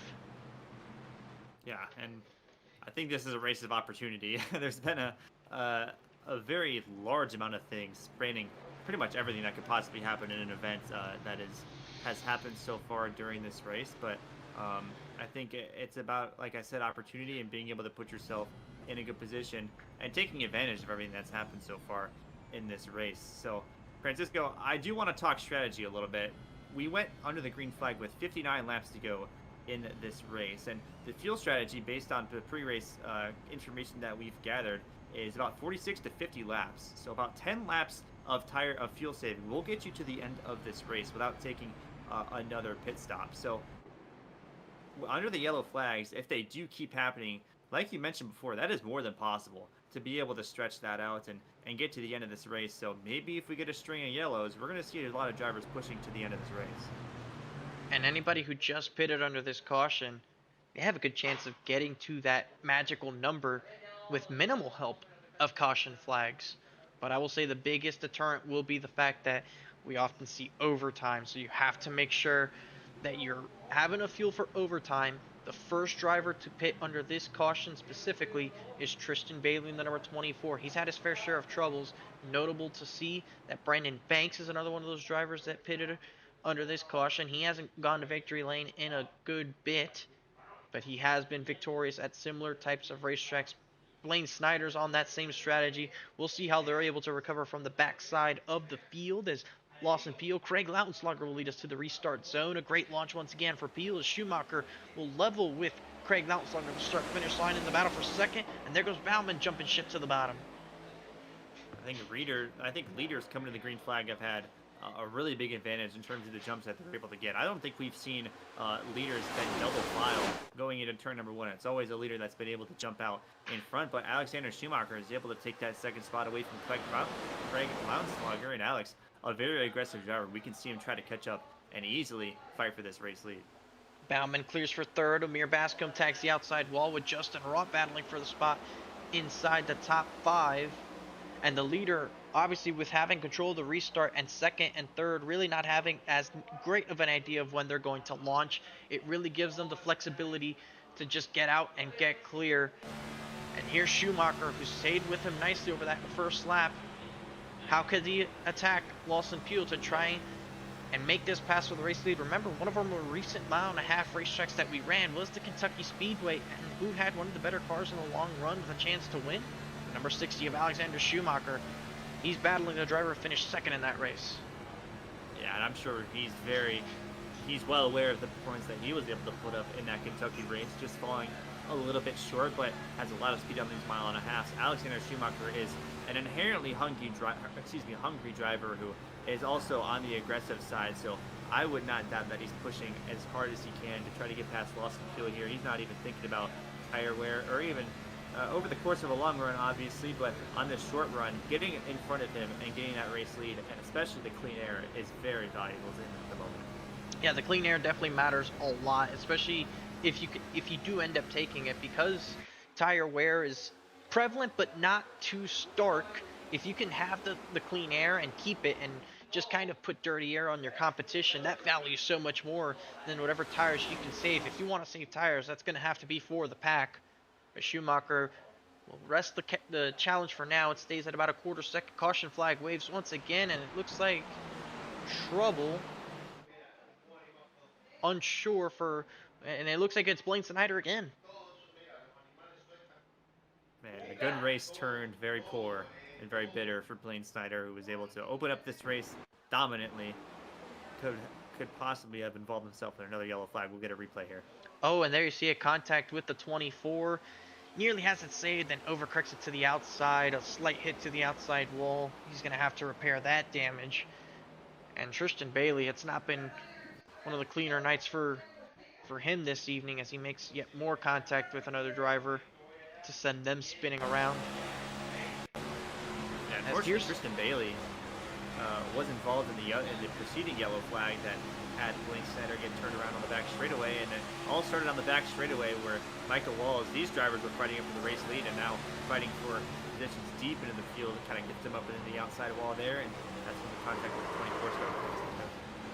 A great job here to keep it off the wall, but then right there, the front tires grip and they catch, and around goes Blaine Snyder. It won't be race-ending damage, but he'll be back on pit road, undoubtedly, to fix that race car up. And we'll see, I think, a good portion of the field possibly consider bringing it down pit road, Charlie, because if this goes green from here on out, it's almost a slam dunk, guaranteeing yourself to lap 134, and probably even overtime. As here we see the decision time, Lawson Peele, Schumacher will be in, and it looks like it is going to be all your front runners working their way into the pit lane. Yeah, I mean, they're not even going to try to stretch out through the end of this race, and based on the amount of yellow flags that we're still seeing, you might as well. If the first car's coming, everybody's going to come down pit road and get 4 fresh Goodyear tires, and potentially 2 at this point, kind of shake things up, but this will be the pit stop that they're looking to get them to the end of this race. This is around the lap 50 range, and running a few more laps under yellow will only get them further past that point. But we'll see who wins the race off of pit road here. Justin Rott will be the first off of pit road for the number 07 machine, and it's going to be fuel only for not just him, but for Ethan Fonseca Moreno. 2 tires. The classic call here for Steven Maggi to get some track position as well. Lawson Peele will be the first on 4 tires. Blaine Snyder, who was just involved in that incident, took fuel only to move himself up into 10th. Michael Newbraw also with a 2-tire call here to get up into the 11th spot, but very notable here, though Justin Rott won the race off pit road, he is not going to be the race leader. Only one driver elected to stay out, the 94 of Donovan David, who pitted 8 laps ago, Charlie, which is on the edge of that fuel window, but we have had a few cautions since he pitted, and there's still perhaps a few more left in it. So, barring overtimes, this is a driver who could possibly stretch it to lap 134. Yeah, it's going to be close, but hey, I like this call. Not only Donovan David's call, who pitted 8 laps ago, as you mentioned, he's in a good spot to save a little bit to the end, but also the fuel-only calls by people like Justin Rott. And, you know, I think the motivation behind that is obviously track position is really important in this car, but it's also the clean air that they could be taking advantage of as well. And I mean, you kind of have to weigh your options here. Do you want to take advantage of this yellow flag and take fuel only and put yourself in a good spot, even though you might be at a little bit of a tire disadvantage? But is that track position so important, especially late in this race? I mean, we're only 44 laps away, so you only have to keep that for that long. And it's again, these drivers are looking to treat this yellow flag as the one that's going to get them to the end of this race. And I'd absolutely think that that's the motivation behind the call. And hey, I kind of like it. I think it's shaping up to be the drivers who we expected to be towards the front at the end of this race. And to be fair, Charlie, as well, the tires, whilst they wear, obviously percentage-wise and heat, they're not actually falling off that much lap time-wise. So their fastest laps are in the lower 30-second range. You got a couple of 30.3s, 30.2s. They might not even ever crack a 31 on old tires. So if the tire wear is not that significant and the dirty air is so prevalent, obviously holding on to track position is going to be the key, as a great restart here for the 94 from the race lead. It's going to keep him out in front side by side for the second spot. Schumacher peaks 3 wide to the outside of Steven Maggio and Lawson Peel. Look at Moreno. Cruises up to the back of the 94, who's getting tight. And he's going to end up giving the bottom to Moreno, as there they file back to turn 3. Blaine Snyder makes contact with the outside walls. They're all under a blanket, 3 wide. Yeah, Moreno's itching to get back to the front of this field. Spits out of a 3-wide scenario. Justin Rott in the middle as well. Spits up into the wall. Donovan David is up on the outside wall. Slips out of the tie to the top 5. Ethan Fonseca Moreno for KBueno Racing with Justin Rott right behind. Steven Maggio there as well. Lawson Peel loose off of the corner. He's inside of the top 5 and 4th. Great save there by Lawson Peels. He hangs on to it. He'll be under attack, though, for multiple spots. Here comes Jurgensmeyer trying to creep up to the outside. Peel tried to put the squeeze on, but he has to give space to the 2 car. And there goes Jurg again, putting his nose in there to hang all around the outside for that 6th spot. And here comes Craig Lautenslager. Alexander Schumacher, who lost positions in that outcome, with Jaden Porter and Andretti Robinson working the way up, as Steven Maggio now, remember, took 2 tires instead of fuel only compared to Rotten Moreno. He's now sits in second in his Red Bull machine, with Amir Bascom just behind on 4 tires. He might be in the best position right now. At least taking any sort of tires will put you at a little bit of an advantage. And obviously, for the drivers who took no tires, it's just about getting track position and putting yourself in a good spot to set yourself up for the end of this race. But with Steven Maggio, a classic 2-tire call. This is a rematch of Dover. A great race was put on between the number 92 and the 51 in that race.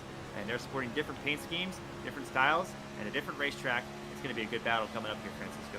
And Moreno, by Steven Maggio, has been dubbed as one of the best defenders this series has when it comes to defending track position. He goes a little bit too high, gets into the outside wall, and now he's going to be under fire from the 27. But so if there's anybody that, as an attacker, that you don't want to see leading this race in the closing stages, having to defend, it's that 92 machine, because it is going to become 10 times difficult to get around him and complete the pass here with 40 laps to go. But Maggio's going to have an opportunity off of turn 2. He gets another run. He's peeking to the inside.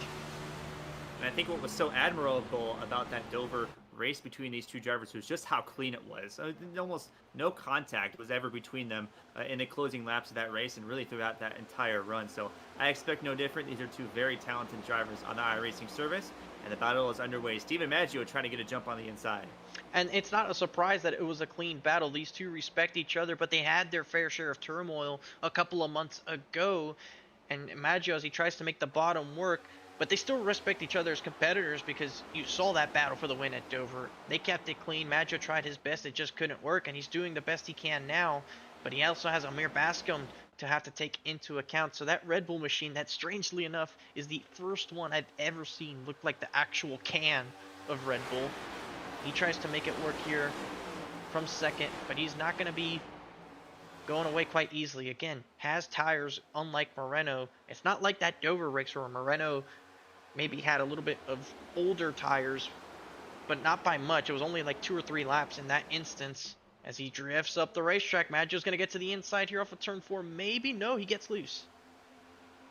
Yeah, just squeezes up and gets a little bit loose off of that corner, just falls a few car lengths behind. And we're seeing the defensive masterclass that we've seen time and again out of Ethan Fonseca Moreno here, defending that race lead and looking to expand on his win counter so far this year. And mind you, Amir Bascom is playing boiler right now, trying to get into the battle as well. But we're 3 wide down the back straightaway. That's Craig Lautenslager.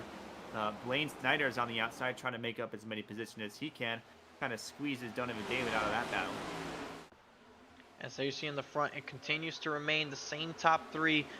And Moreno has his work cut out for him. The caution flag will wave. Trouble further back. I believe Christopher Bishop, Randy Showers would appear we're in some sort of trouble. Mikey Neal possibly as well, as we get once again under the yellow flag, which will end that run. But I don't expect much of the field to be back on pit road. Possibly Donovan David, since he lost that track position, could possibly work his way back into the lane. We'll try and find the incident that has put us under this yellow flag.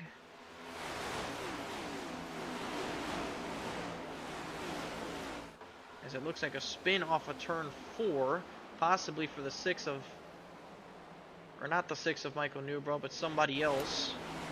Potentially Randy Showers. Perhaps the 22 goes spinning down Yep. the inside. So yeah, we'll get a look at it on the replay here as he looks to have had a moment there with Jaden Porter and now Tristan Bailey. And I hate to say it, but it looks like Tristan Bailey once again involved in another incident here. He drifts up off of 4 and just gets into the 22. Yeah, and 22 down the front straightaway, and this to the grass, that's going to cause another yellow flag on lap number 90, just cresting the lap 100 mark, and about 35 laps to go in this race. It's not the race or incident that Randy Showers wanted to see late, especially when the strategy is starting to play out. So, It's surprising to see that actually brought out the caution flag, Charlie, due to the fact that he was in the grass off the racing surface, but I guess it was enough for iRacing itself to deem the yellow flag. Here's a look at it from the onboard from the 24 machine as he goes to the inside of Showers, and over these bumps you see him just drift up the racetrack and spins that 22 out and bringing out another yellow flag in this race. We've had a couple more split strategy calls. It looks like a couple drivers did make it onto pit road. One of them being Jaden Porter. If you recall, he had made his way almost into the top 10, but decides to do something different. And why not? With the way this race has gone, he's clearly been able to make passes through this field, so getting a tire advantage could give him that extra bit of boost he could use in these final 35. yeah, and I was interested to see who is going to take tires under this green flag, or excuse me, under this yellow flag pit stop. And with only 35 laps to go in this race, you're about 15, almost 20 laps under this strategy of the other drivers. So when a caution comes out about halfway through a fuel run that you need to stay out until it is over if you're the race leader, drivers who are able to pit about halfway and maybe a little bit earlier or later are going to be on a tire advantage. They're going to be running up through the field and use that tire advantage potentially to make up as many spots as they can. Although there are 27 cars on the lead lap, so if you do start at the tail end of the lead lap, you do have a lot to make up. But with that tire advantage, you're certainly feeling good with what you have compared to the others.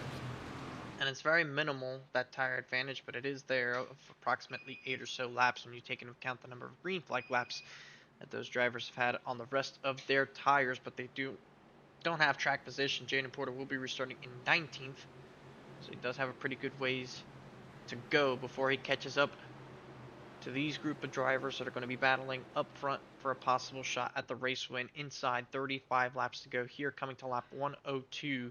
It's Ethan Fonseca Moreno, Steven Maggio, drivers familiar with Victory Lane in this series over the past couple of seasons, leading us to the front row with Justin Rott and Amir Bascom in that second row. Lawson Peel, Jonathan Jurgensmeyer into that third row. We're into the Geico restart zone, and we're back underway here from the Chicagoland. And look at the great restart Maggio was able to get. This is the first time we've seen Second match that restart, and he's on the inside for turn 1. Yeah, that's a really even restart for both of these leaders here. Like you said, Francisco, this is the first time I've seen them be able to match that speed going into turn number 1. Steven Maggio splits up, is able to take the top line from second place, and Justin Rott, Lawson Peel, and Amir Bascom will round out the top 5. A lot of contenders up and towards the front of this field late in this race. Here comes Lawson Peel, just barely able to squeeze outside of the top 5, or excuse me, the 27, into the 4th position.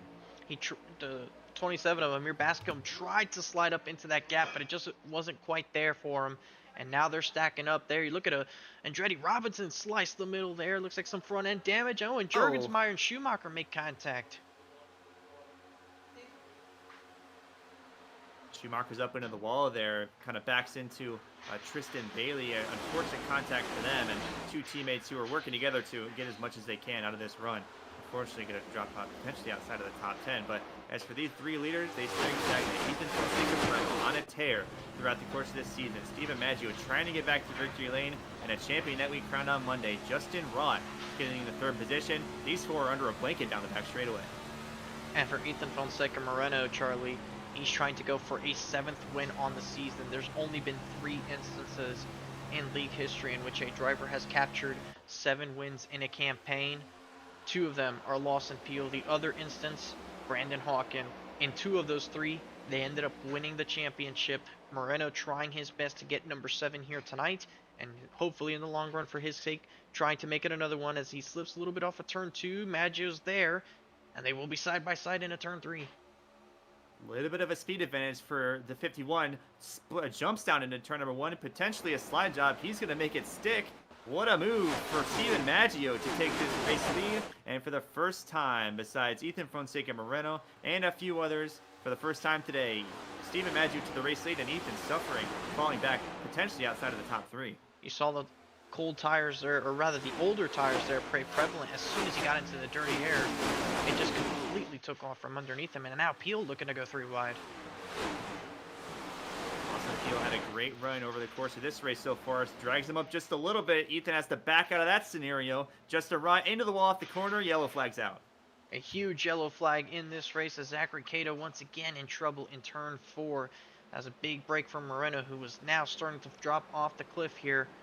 We'll see if him and a couple others decide to bring it down pit road at this critical stance. We'll try and see what brought out the caution flag here on lap number 107, possibly the 23 of Zachary Cato.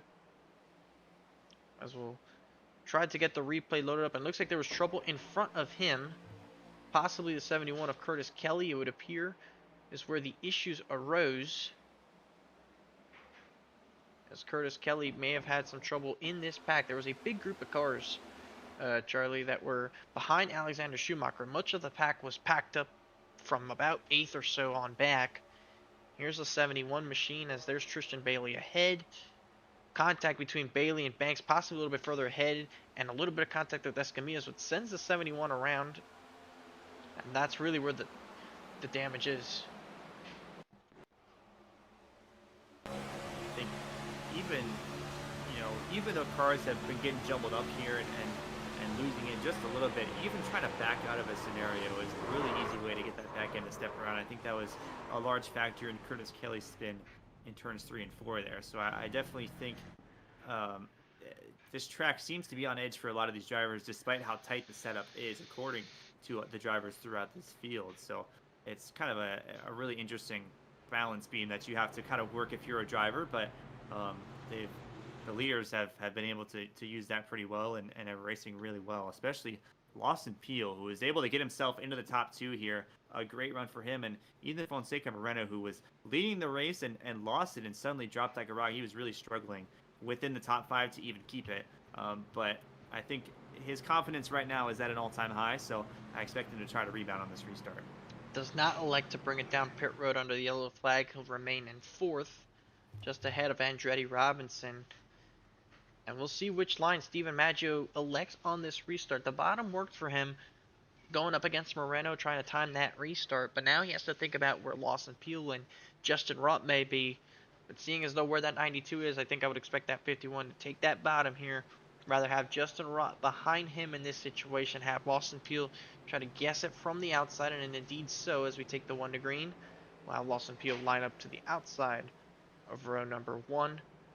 And you look at the field and the number of laps on their tires, the highest running car with a recent pit stop is 9th place runner Michael Walls. Remember, he was up in the front before he had that spin from 2nd place trying to go for the race lead, and has been recovering ever since. He's back in the top 10 with slightly better tires. Remember what he did earlier in this race with a slight tire advantage. It's never too late to bring it back. Yeah, definitely not. And if you're able to pit, at least at this point, I think if you were able to pit at this point for fresh tires, you still have a lot of time to make up the position that you would because of that tire advantage from now until the end of this race. So I definitely think that drivers towards the rear of this field who did take those fresh tires, they might be emerging inside of the top 10 over the course of this last green flag run, but it's only a matter of time before we see that happen. We're at lap 110. About 24 laps to go to the end of this race, and this is the last run.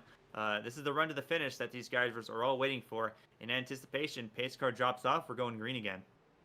A great launch for Steven Maggio. He'll clear easily for the top spot. Justin Rott with a nose in front for the 2nd place spot as Andretti Robinson will try to help him get clear. He does. Moreno peeks to the outside trying to get into that clean air. Jurgensmeyer will look to take that spot away as it looks like Maggio's getting loose up at the front. Here comes Rott to the inside. Peel to help the 51.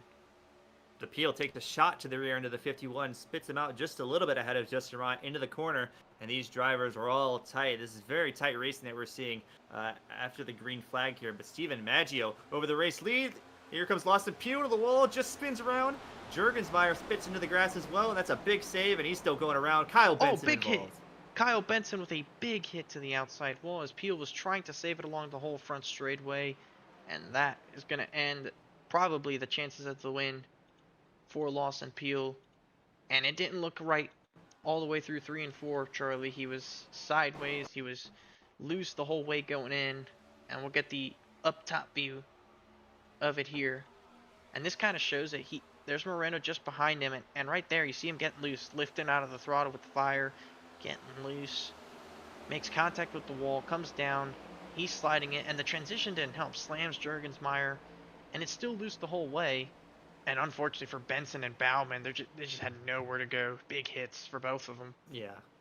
A little bit reminiscent of the crash on the front straightaway, the multi-car incident earlier in this race, right after the tri-oval. And even if you get your car just a little bit swabbled up, it's hard to save it at that point. Lawson Peel did a great job up until that point of keeping his car pointing forward there. And it's just an unfortunate scenario, getting up into the outside wall.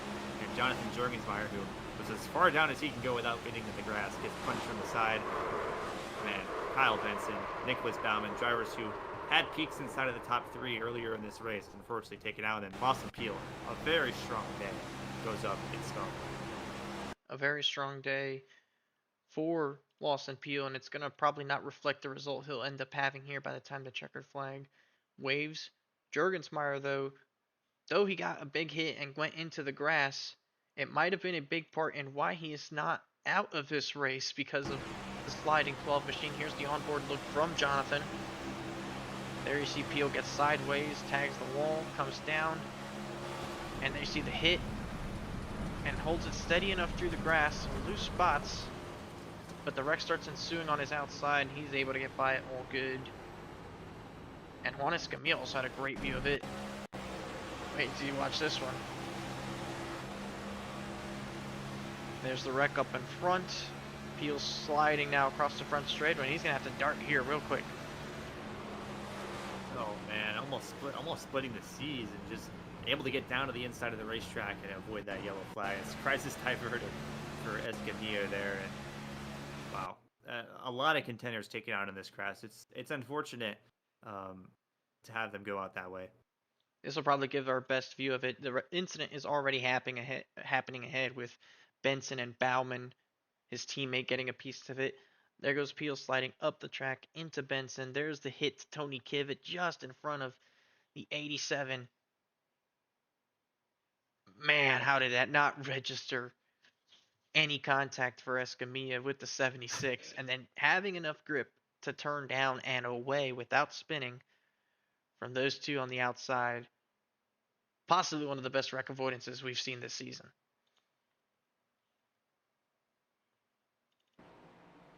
Yeah, absolutely. And hey, that could turn into a good finish for him. And he's sitting inside the top 15 right now, and had a great start to this race. So we know the speed that he's capable of achieving here around this speedway. And hey, that wreck avoidance could turn into a great finish for him if he's able to keep it going there. But Steven Maggio elects to take the top line here on this restart with Justin Rott, our recently crowned champion, and he's currently sitting inside line with Ethan Fonseca Moreno right behind Steven Maggio on the top line. And Andretti Robinson up there as well.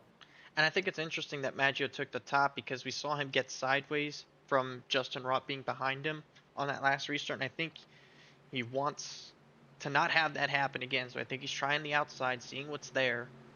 And hopefully for him, in his situation, it doesn't transpire. But he'll have Moreno now to deal with.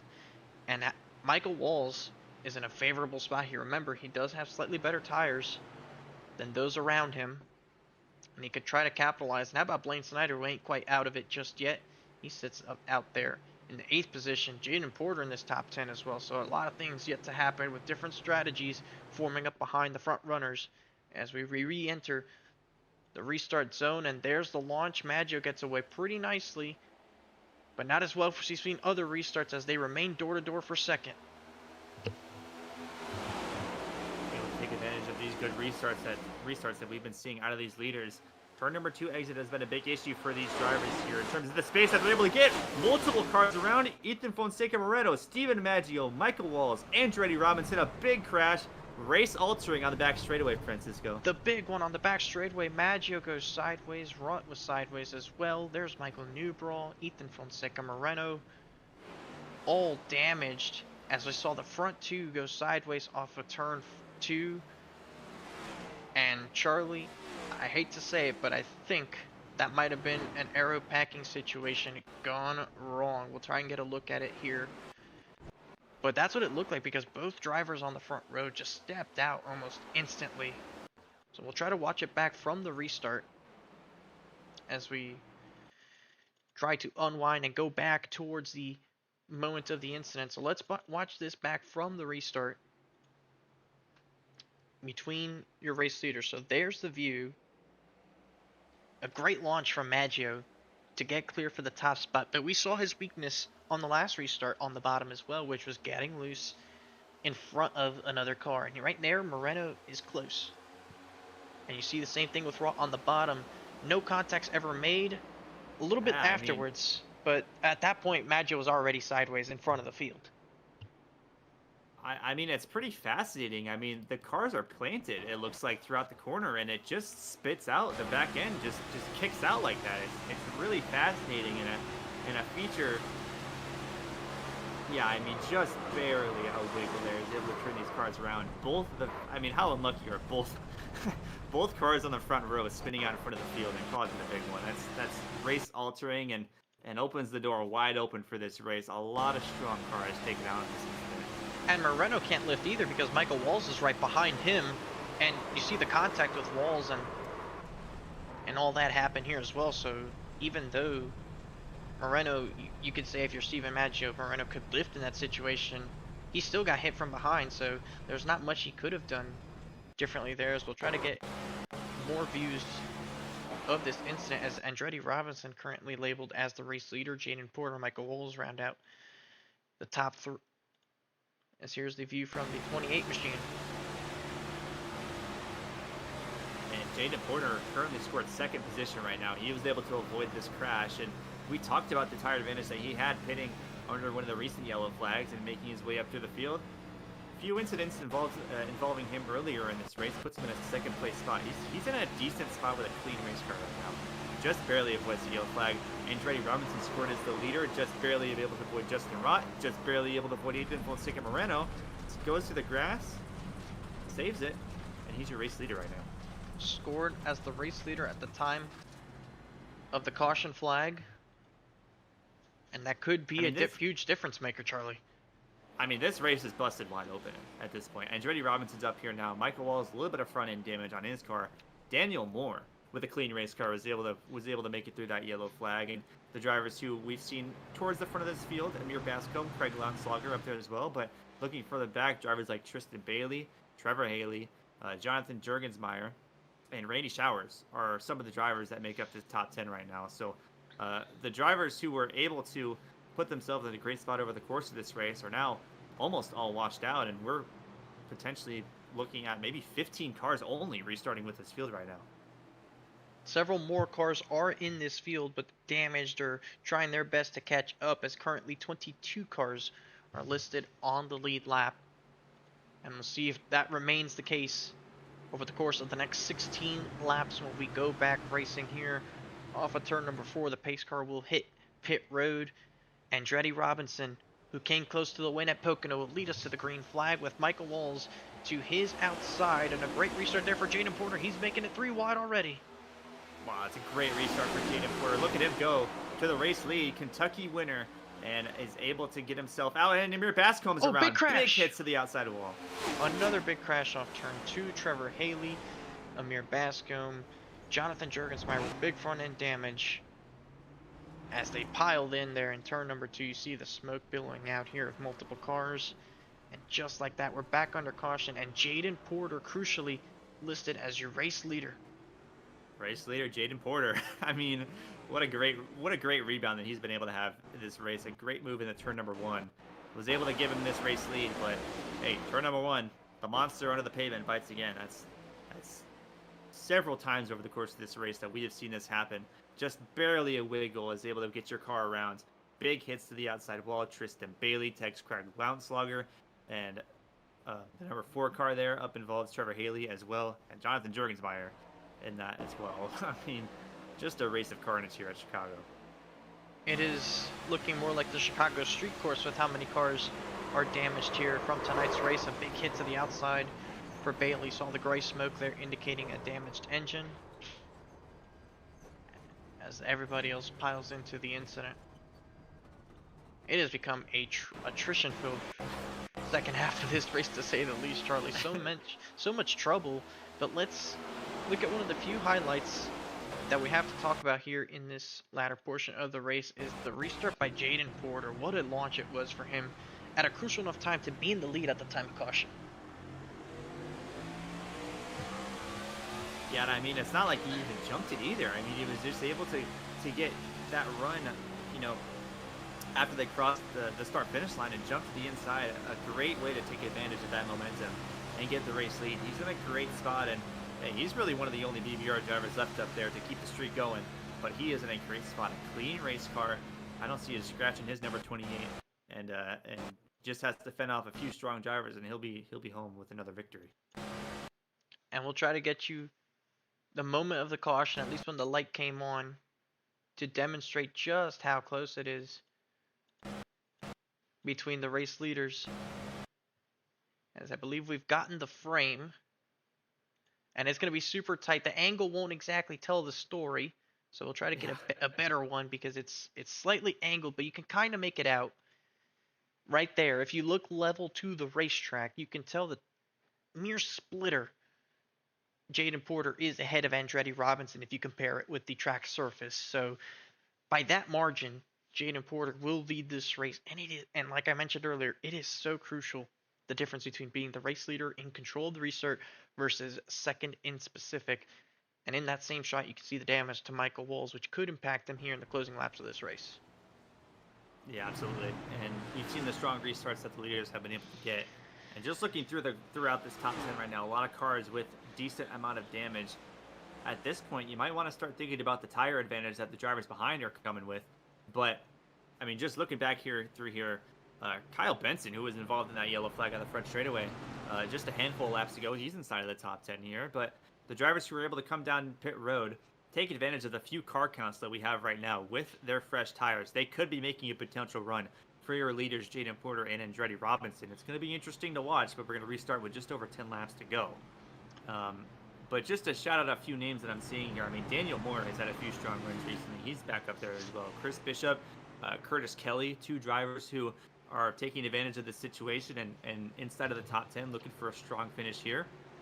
But before all of this, they just have to make it through turn 1. All of them. That's asking a lot, And Charlie. it's proven to be a little bit difficult, but hey, I mean, desperation is at an all-time high. Through the restart zone, we're going to see what happens here. A big jump for Jaden Porter on the restart.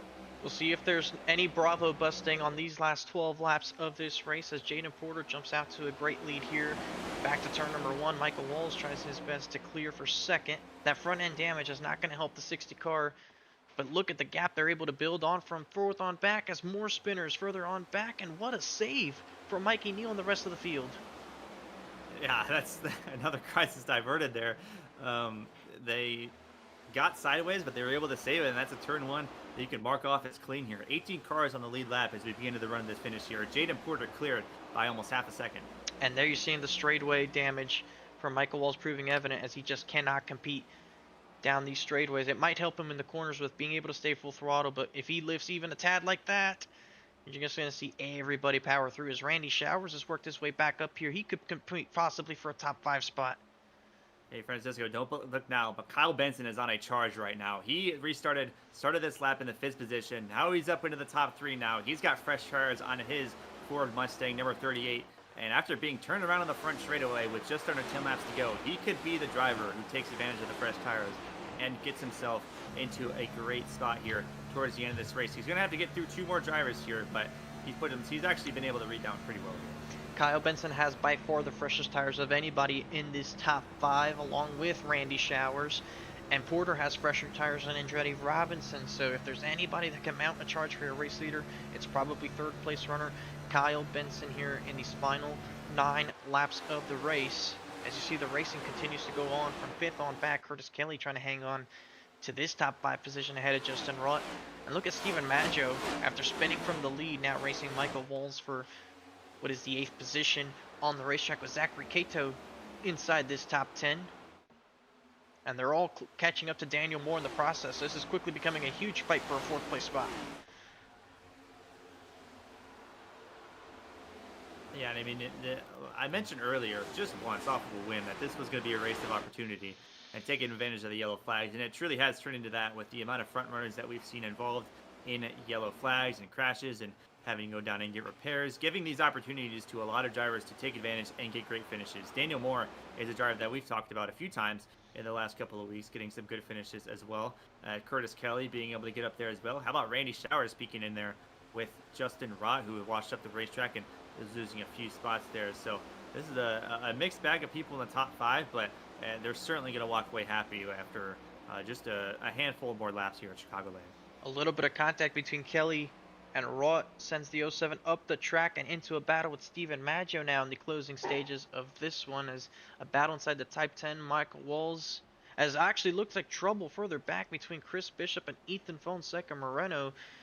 And it looks like this one, at least, will not bring out the yellow flag, as Bishop's left rear is damaged. He brings some dirt on the racetrack with him, but we remain under green with 6 laps to go. And 6 laps until Jaden Porter goes into victory lane here. Involved in 2 incidents earlier in this race, and we thought he was down and out, and he was stuck under he was stuck 1 lap down during one of our longest green flag runs of this race. Not sure. Talking about potentially getting his lap back if we get another flag, and potentially even having a shot to have a decent finish here. But he has taken advantage of everything that has happened over the course of this race. And hey, Jaden Porter is in a great spot to keep this BPR streak going, and a fantastic effort from all of these drivers in that camp to be able to put that much of a win streak up on the rest of the field. And he's only going to be able to add to that. He just has a few more laps to get there. And it would be his 2nd win of the season if he's able to capture it. For Jaden Porter is usually able to get multiple wins on the schedule, and he's done that 2 previous occasions back in season 5 and season 7.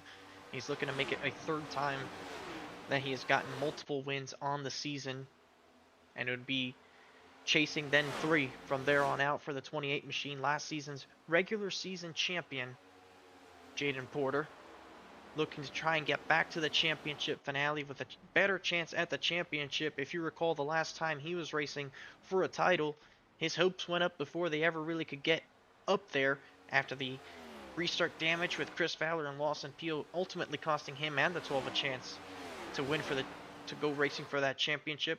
But Porter, on the revenge tour after winning at Nashville, sets his sights here in the final 2.5 to catch 1 more.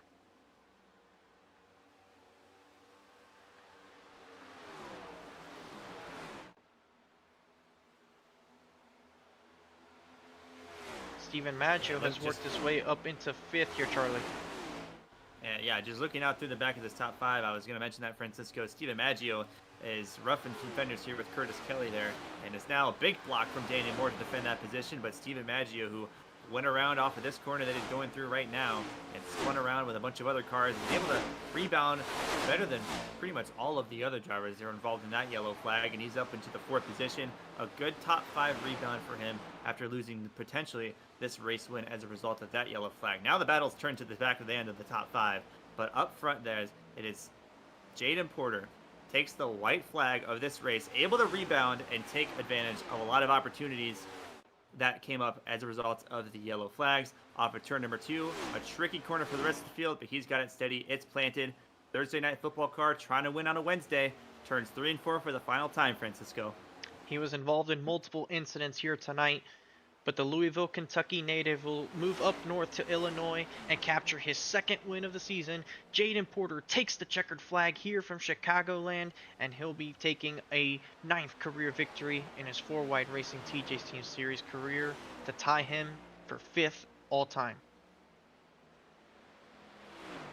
Yeah, I'm sure he's very pleased, and a win that was unexpected to start this race, and being trapped one lap down, and the yellow flags that he was involved in, being able to put together a race out of seemingly nothing for him is a big accomplishment and a clutch achievement for him to be able to pick up the pieces of the BBR teammates that were leading this race. And Francisco, BBR, as I mentioned, they're going to keep that streak alive.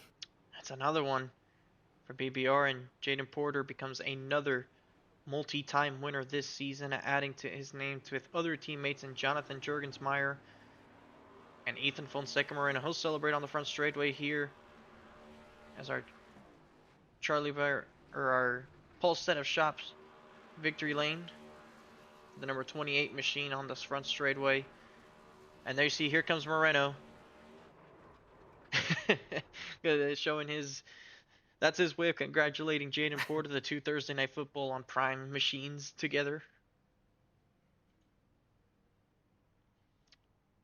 And this is the kind of day, Charlie, that defines a championship run, because at no point today did Jaden Porter really ever show that he was one of the contenders for the race win. He was just involved in trouble after trouble after trouble, and whenever he recovered, there was an incident or maybe fell back on strategy or something of the sorts, but he kept working at it.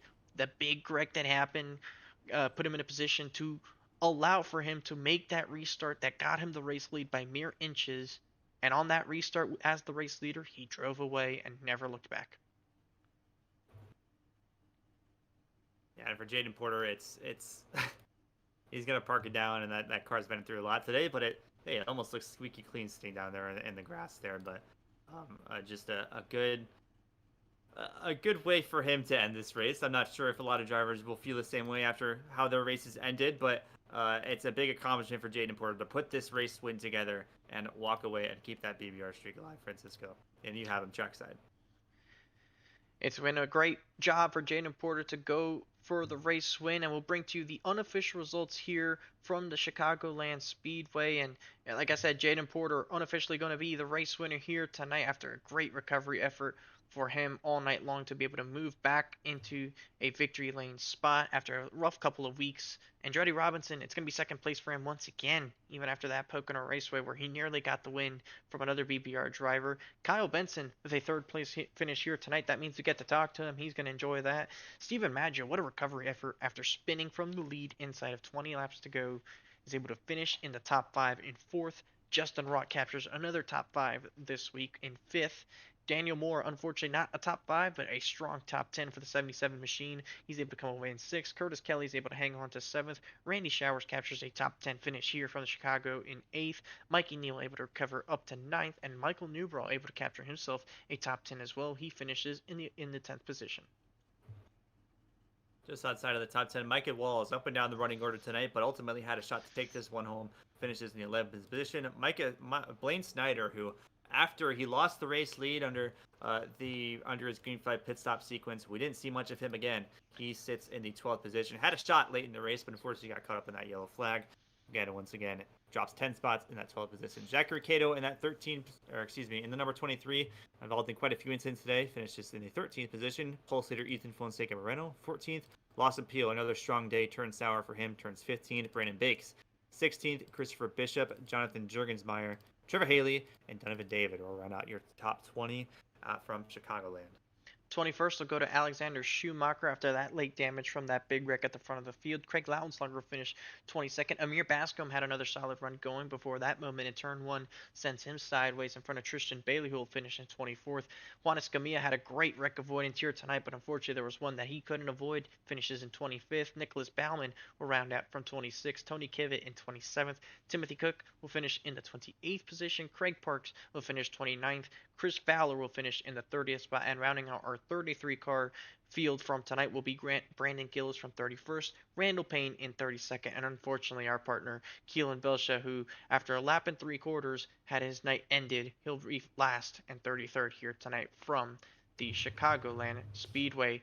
And moving on now to Victory Lane, Charlie, we have now Jaden Porter with us here, and we'll get an opportunity to talk with our race winner for the second time this season. Jaden, What a race. I think you can definitely say that this was the race of all time for you with the amount of times you have to drive through the field to get back into a spot. There was probably times where you didn't even think a win was on the cards.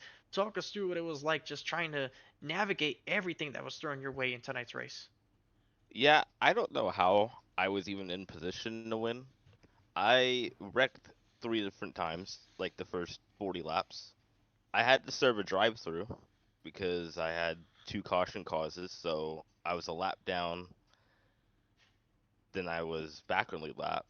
Then I got in another wreck, and then kind of drove myself up to 12th, pitted, and just was stuck in traffic, pitted again, and just chaos ensued in front of me, and somehow I got through it and I had a really good start when I was P3 and got past Andretti, and that was kind of the move for the win right there, to be honest. Yeah, Charlie and I went into depth when we saw that restart. It was a great move by you to be able to not just have a chance at the race lead, but also the timing of the caution really worked out well for you. We saw it in the replay. You'll get a chance to look back at it as well here on your replay. It was mere splitter length that you were just in front of the Ooh. 45 at the time of the caution flag, and I knew part of you thought that he'll get a run off the corner, but when you heard caution, there was probably a portion where you were like, okay, maybe I was the leader, maybe I wasn't, but when you saw that it lit up as the leader, it definitely made you happy. Jaden, win number 2 on the season. We're already approaching our All-Star break here, so what's going to be the goals for you moving into the second half of this regular season after fighting some inconsistency in this first half? Yeah, I've kind of been up and down lately. I think ever since I won Nashville, I think my only really good race I had was Bristol, and I threw that win away, I think. So just staying consistent. Obviously, I don't know what the points are gonna look like after today, because I know Ethan had a bad race. I don't know where Jurg finished. I think Shui got in a wreck too. So maybe somehow, even with all my inconsistencies, the points lead is still kind of up for grabs for the regular season bonus. But mainly just gonna keep trying to win races. I mean, that's the way you can gain the most points. Just go out there and win races, and I feel like I've had multiple opportunities to do that this season. Kind of gave a couple away, so hopefully we can make up for that throughout this next stretch. And I think this is a stat you might like. I've covered 4 races in my production career as a 4-wide commentator, and you finished a combination of 4th, 1st, 2nd, and now 1st again. So I think part of you is probably going to want me to keep doing this. We're gonna need Kenneth to call out for a few more races, maybe. Just kidding. We missed Kenneth. Kenneth's the goat. We do miss Kenneth up here in the booth, Jaden, but this does add on to your now 9th career victory, tying you, I believe, for 5th all-time on the list, and hopefully for you, a couple more go your way to make this run at the playoffs. Anybody you want to give a shout-out to that helps makes this happen for you and the whole 2018? Yeah, I'd like to thank everyone at KBueno Racing, all of our teammates. We've been on a crazy run. I think we've won every race. I think that might be correct. Since Daytona. Oh yeah, Micah, you goat. But just kidding. But we've been on a crazy run. I don't think there's ever been a run like this by a team in 4-wide history, so we need to keep that going. Thanks to my brother and his friends for watching. Again, and it's been a while, but I'm still gonna dedicate this win to my dad again, who lost his life. And that's about it. Yeah. We appreciate everything, Jaden. Congratulations on your 2nd win of the season here from the Chicagoland Speedway. We hope to see you out at that All-Star race where maybe or maybe not you might be in that booth for the Open. We haven't confirmed our full details with who's will be in that roster. We'd definitely love to include drivers on that show, which we might also see Kenneth on the racetrack. That'll be fun. We need to see that. We do. That's I've awesome. been personally telling him we need to see you out on the racetrack. He made a paint If scheme. If I am not in the booth, I will go be his crew chief and spotter. That'll also be something fun to watch. But thank you, Jaden, for joining us here this evening. Once again, congratulations on the victory, and we do hope to see you out there at the Homestead Miami Speedway battling for an All-Star race win. All right, thank you. That's Jaden Border, driver of the 28, capturing his second win of the season here at Charlie. A great job recovering really all night long after the early share of troubles for him. And on the other side of it, Andretti Robinson, who showed speed all night long, looked like he might have had a chance at the race win, but came up short there on that final restart. You've caught up with him. And trackside with Andretti Robinson, who comes home with a second place finish tonight. Andretti, it was a race of attrition for sure, and I think there was a lot of opportunities that everyone was able to take advantage of. But ultimately, you were able to put yourself in a position to make a run for this race lead. And we'll get to that last run and the yellow flag call in terms of who was the race leader in a moment. But up until then, how were you able to put yourself in position to make a run for it? Like, and how did the race go in your eyes?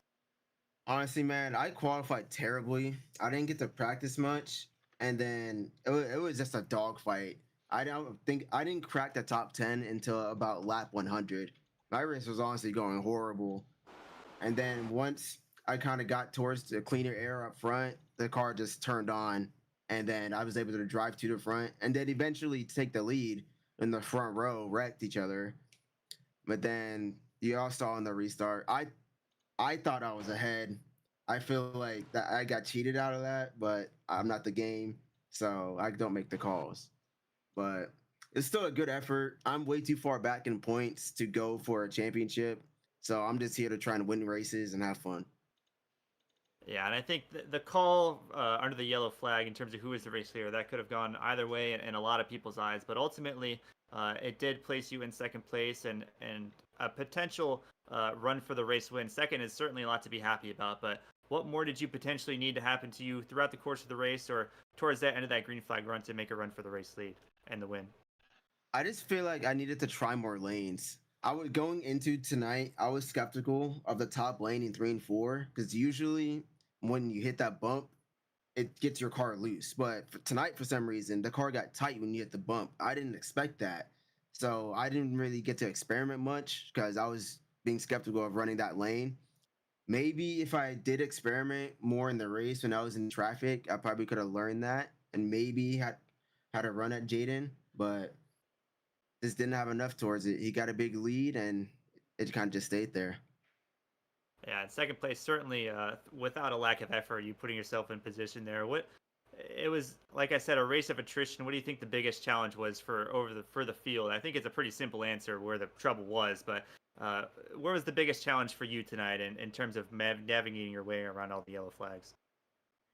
I think it's just I had trouble finding cleaner air. Even though there's so many lanes here, once they're all taken up, man, there's only so many places you can go. And with this next gen car, you can be in clean air. Then if someone chops your nose mid corner, you're going up the track. So, yeah, I feel like finding clean air was definitely my biggest problem. I didn't find a problem with the bump. I felt like I managed it, but it just wasn't a good lane to use tonight. And a lot happened through the course of this race. You're able to take home a second place, Andretti. We'd like thank you for joining us tonight. And before we let you go, any teams, sponsors, anyone you'd like to thank for your top 3 effort tonight? I do want to thank definitely Amir Bascom. We're basically teammates in this league. He technically he's on BBR, but me and him been homies for years. He was helping me with how to run the track because he was up front. And definitely a huge shout out to you guys. Y'all always put on badass broadcasts, man. I go back to watch them every day just to see, hey, what could I have done different here? Could I have done good in this lane? Should I have worked with this guy? So and so. So a huge shout out to you guys on KBRN. And Andretti, once again, thank you for the kind words to us up here in the booth. We're looking forward to you watching back the stream. And although you mentioned that you're a little too far back in points to maybe fight for a playoff spot, we're certainly looking forward to you being back onto the racetrack tonight. Congratulations on your second place finish, and we'll hope to see you coming up soon. Yes, sir. I'll see y'all next week, man. See y'all. And Andretti outside of the booth, and that's the second place finisher tonight. A strong run for him to be able to put that together. And another strong run for the third place driver, Kyle Benson. Francisco, your trackside. I actually want to know firstly, Keelan, are you here with us? We see him there in the VC, but we don't know if he's here with us. Oh, there he is. I can be here if you want me to be. Yeah, how about 2 Steeler fans talk it out after a podium run for Kyle Benson? What do you think? I mean, I don't know how much he'll want to hear from me, but I guess we'll try talking to him. Or Kyle, it's Keelan up in the booth. You got us? Hey, Keelan. Well, I figured you would take this opportunity to advertise yourself for fan vote, since it's the. Is this the first time we've talked to you all year? No, it's not. I got third at Montreal, I think. I think you got another third or hmm. so like 2 weeks ago. Probably, yeah, something like that. They Well, kind of lumped together. close but no cigar. Eh, Well, wait, what can you do? you were coming there in those closing laps, but I guess the clean air for those two guys up in front of you, you just couldn't get to them. So take us through your race and what happened out there today. I saw I went to, after I wrecked, I went to make some Pop Tarts in a toaster, and then I come back and I see a picture of you backwards on the racetrack. So I'm curious as to how you ended up in third after that. Oh, it's just the patent, just got to have a little bit of fun in the middle of the race. I think I passed probably 70 cars tonight. Because I started in the back about 3 times. Drove it up to about second, third, fifth, wherever. Then I got wrecked, and then I came back, did the whole shebang, and then really got wrecked. I got turned around so quick, I don't know what the hell is going on. And then just got lucky at the end when the field decided to explode itself on the backstretch a few times. I got lucky at the end there, but I really couldn't do much.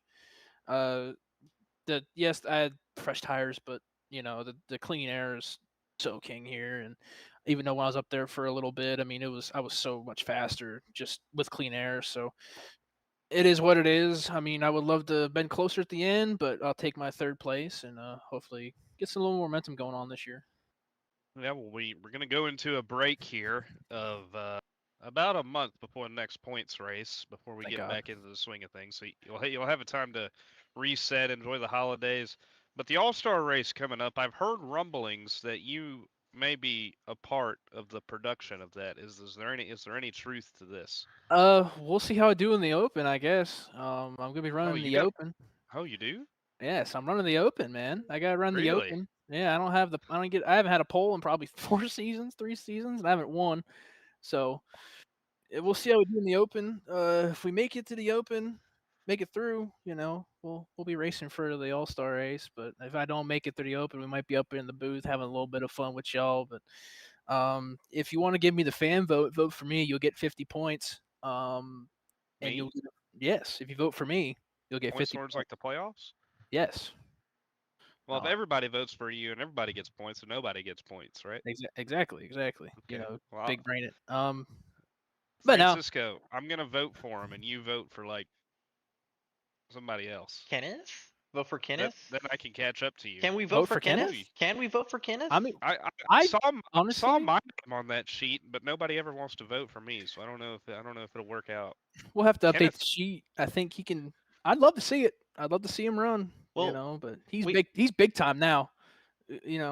So I we see don't- Charlie. Me and you are. Oh, he's deafened, but me and him are both on this sheet. Kyle Benson is as well. Wow, Kyle, I did not think about the fact that you had to race through the Open. I figured you would have at Yeah. least got something. no, dude, instead of I'm washed, dude. putting around. I suck this year, dude. I'm washed.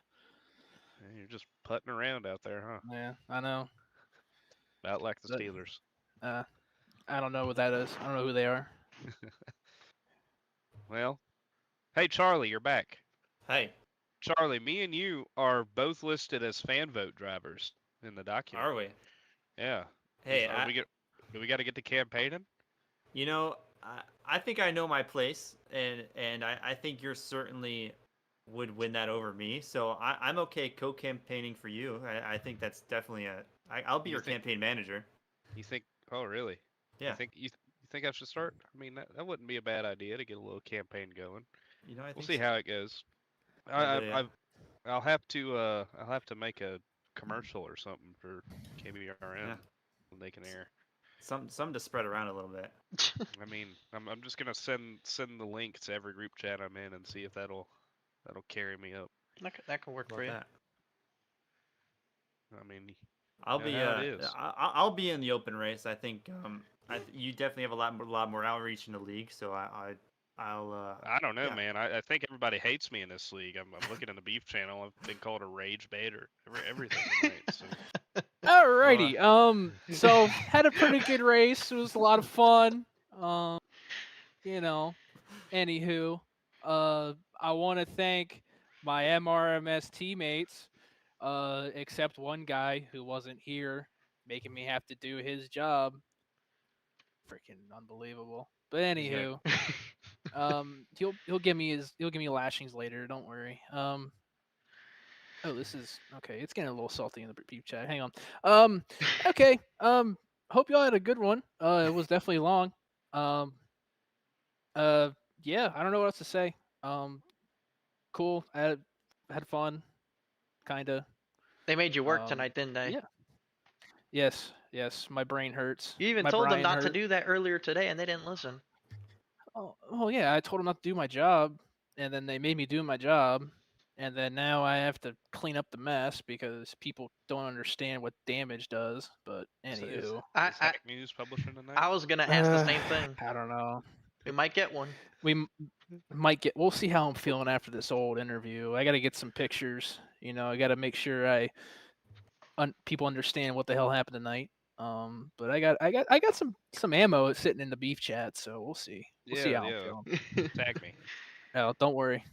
Everybody be tagged. But anywho, I had a good night. Thank you guys for dealing with our blasphemy again. Hopefully it gets cleaner.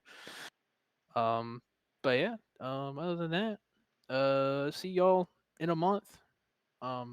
Maybe. We'll see. Maybe you'll win the All-Star race. We'll be talking to you then. Hopefully. Well, good talking to you, Kyle. Yeah, hopefully definitely. Hopefully the Steelers do something. I'll send you Yeah. a snap in the morning. All right. Appreciate it, buddy. All right. Wink. Yep. I heard the Steelers are getting ready for another Bengals loss. Well, we did our usual, signed a 2018 Pro Bowler, so. Yeah, he's gonna come out. He's gonna catch 150 yards, and then we'll never And see 2 him touchdowns. Yep, and 2 again. touchdowns. We'll never see him again after that. So, oh well. Any hoots. All right, I gotta put beef on slow mode because people are now saying they got real life humans in their room. So I don't know about all that, but anywho, have a good night, y'all. All right, buddy. See ya. We'll see you. See it. Always fun talking to Kyle. We're live. Yeah. You know, despite Francisco and your closing remarks, I'll get a head start on it. Despite the length of the race and the yellow flags, you know, it was definitely a different booth all around tonight with me and you. I think we're kind of an unlikely matchup, but I certainly had a lot of fun with you tonight. So I really appreciate you and your leadership and the booth. And I think pre-race we called it the flight deck. You know, you're the captain, I'm the first officer, and I think we landed the plane quite safely. Yeah, it was a relatively stabilized approach. It looked like it might have gone over, possibly gone over some limits here and there, but we kept it nice and stable. We got to the minimums, and we were able to have a visual with our runway, and we touched down pretty nicely, and we were able to exit the runway. No problems there on our end, though the path to get to that point, that star was definitely very, very rocky, to say the least. And We had a I think, turbulent flight, yeah. yeah. The jet stream was pretty awful. We had a holding pattern there for a good bit, and eventually they just kept routing us around. Yeah, it was awful. I know Keelan's listening to this going, "What the hell are you talking about?" But it really does summarize the night we did have. It was just trouble after trouble for these drivers, and you see Kyle talk about it there in his interview, and even some of the other drivers. It was just the summary of the evening. Just a lot of cautions, a lot of trouble handling this race car, coupled with the aero packing abilities of this car that seems to show itself out at certain tracks more than others. And it really reared its head here tonight. So I think leaving Chicagoland, that's probably going to be the biggest topic of conversation. The good thing, these drivers do have 2 weeks to kind of work out whatever they have to before going to the Homestead Miami Speedway, which with these cars, since the update, they're not that different at that racetrack. The good thing they have going for them is it'll be in cooler conditions over at the nighttime. But that's still something I have to think about as we go to a non-points event next time out, guys.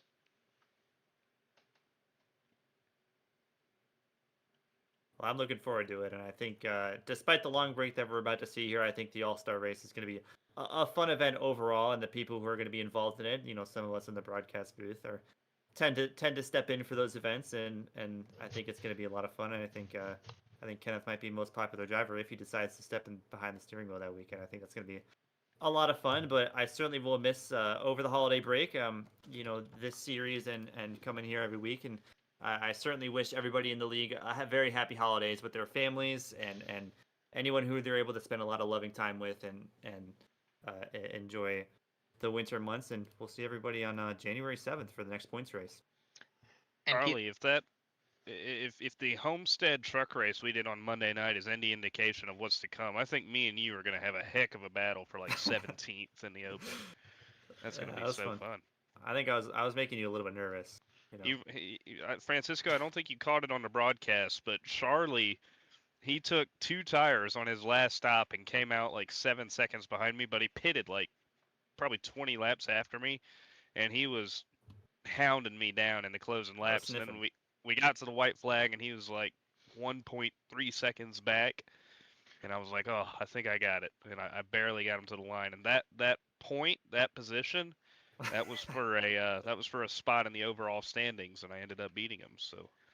Yeah. Wow. So the spot between both of you in the season-long standings came down to passing each other on the racetrack on the final lap of the final race of the season. Unreal. Yeah, it's one of those untold stories. I saw something on Twitter in the I think it was the Xfinity Championship. Alpha Prime was trying to get 20th place in points because it's a different bonus for top 20 in points. It's one of those untold stories on a racetrack, and that's what me and Charlie were doing right there. We didn't know it at the time, but then I looked at the points afterwards, and I was like, thank God I beat Charlie. I got him in the standings. Yeah. Yeah, great battle there, and I'm sure we're going to see more of that in the All-Star Open, which is the next time we'll be live here on the KBueno Racing Network. 2 weeks' time, I believe roughly around the 8 p.m. Eastern time. The details of the All-Star event will be disclosed in our Discord and on 4Wide Racing X as the weeks go on and as the days get closer, to describe the details of the Open and then proceeding to the All-Star race itself. Drivers who are winners and pole winners over Season 7 and Season 8 are locked into the All-Star race, as well as previous All-Star race winners and past champions of the series. Those that are not locked in can race their way into the Open, being the 2 highest finishers of the Open race. The next 2 would be the 2 highest in points of those drivers in the Open that didn't finish top 2. And lastly, a fan vote winner. So make sure you vote for your driver to make the All-Star race if you haven't done so already. The links have been posted over on social media, so make sure you vote, whether it's for Keelan, Charlie, Kenneth, or anybody else of your favorite 4Wide Racing drivers. Be sure to tune in there. Can't wait for that show with the different set of drivers we'll be having covering the Open at the very least. I'll probably be doing the same production level here on that evening, at least for the Open. I'm hoping Kenneth can qualify for the All-Star race. I already told him I would concede my spot if he qualifies for that race. I will concede it to see him run the full All-Star race. I'll do that because I am locked in. So I will concede that spot if he manages to do so. But I think it's going to be fun watching all 3 of you on the racetrack, me being up here listening to 3 other people that don't normally do this on a weekly basis. That'll be fun. Looking forward to it. And it'll be 2 weeks' time here on the KBueno Racing Network. So we're happy to have you join us here this evening for what was an attrition-filled Chicagoland Speedway race. Be sure to join us for that All-Star festivities in 2 weeks' time at the Homestead Miami Speedway. From everybody on all the league admins that helped make this happen here on the 4Wide Racing TJ's Team Series, from Tyler Murray, who was not here with us tonight, main admin tonight, Kyle Benson, and everybody from the Murray Reedy Motorsports driver and admin team, everybody that helps make this happen on 4Wide Racing in general, the KBueno Racing Network admin team, as well as Keelan Belsha, who was driving and helping us out here in pre and post race shows, Charlie Byer, who was with me in the booth tonight, and Kenneth Bueno, who was off doing things that Kenneth Bueno rightly deserves to do, and we hope to have him back soon here. I can't wait to continue doing shows with him. I enjoy my time here doing the productions and doing my time and my help in my portions of this channel. I hope they're only a tenth of what he can do. We miss him up here. Can't wait to have him back. And myself, Francisco Bacaya. Thank you for joining us this evening for Chicagoland Speedway action. We hope to see you out next time out. Enjoy the off week, and we hope to see you out for the last race of 2025.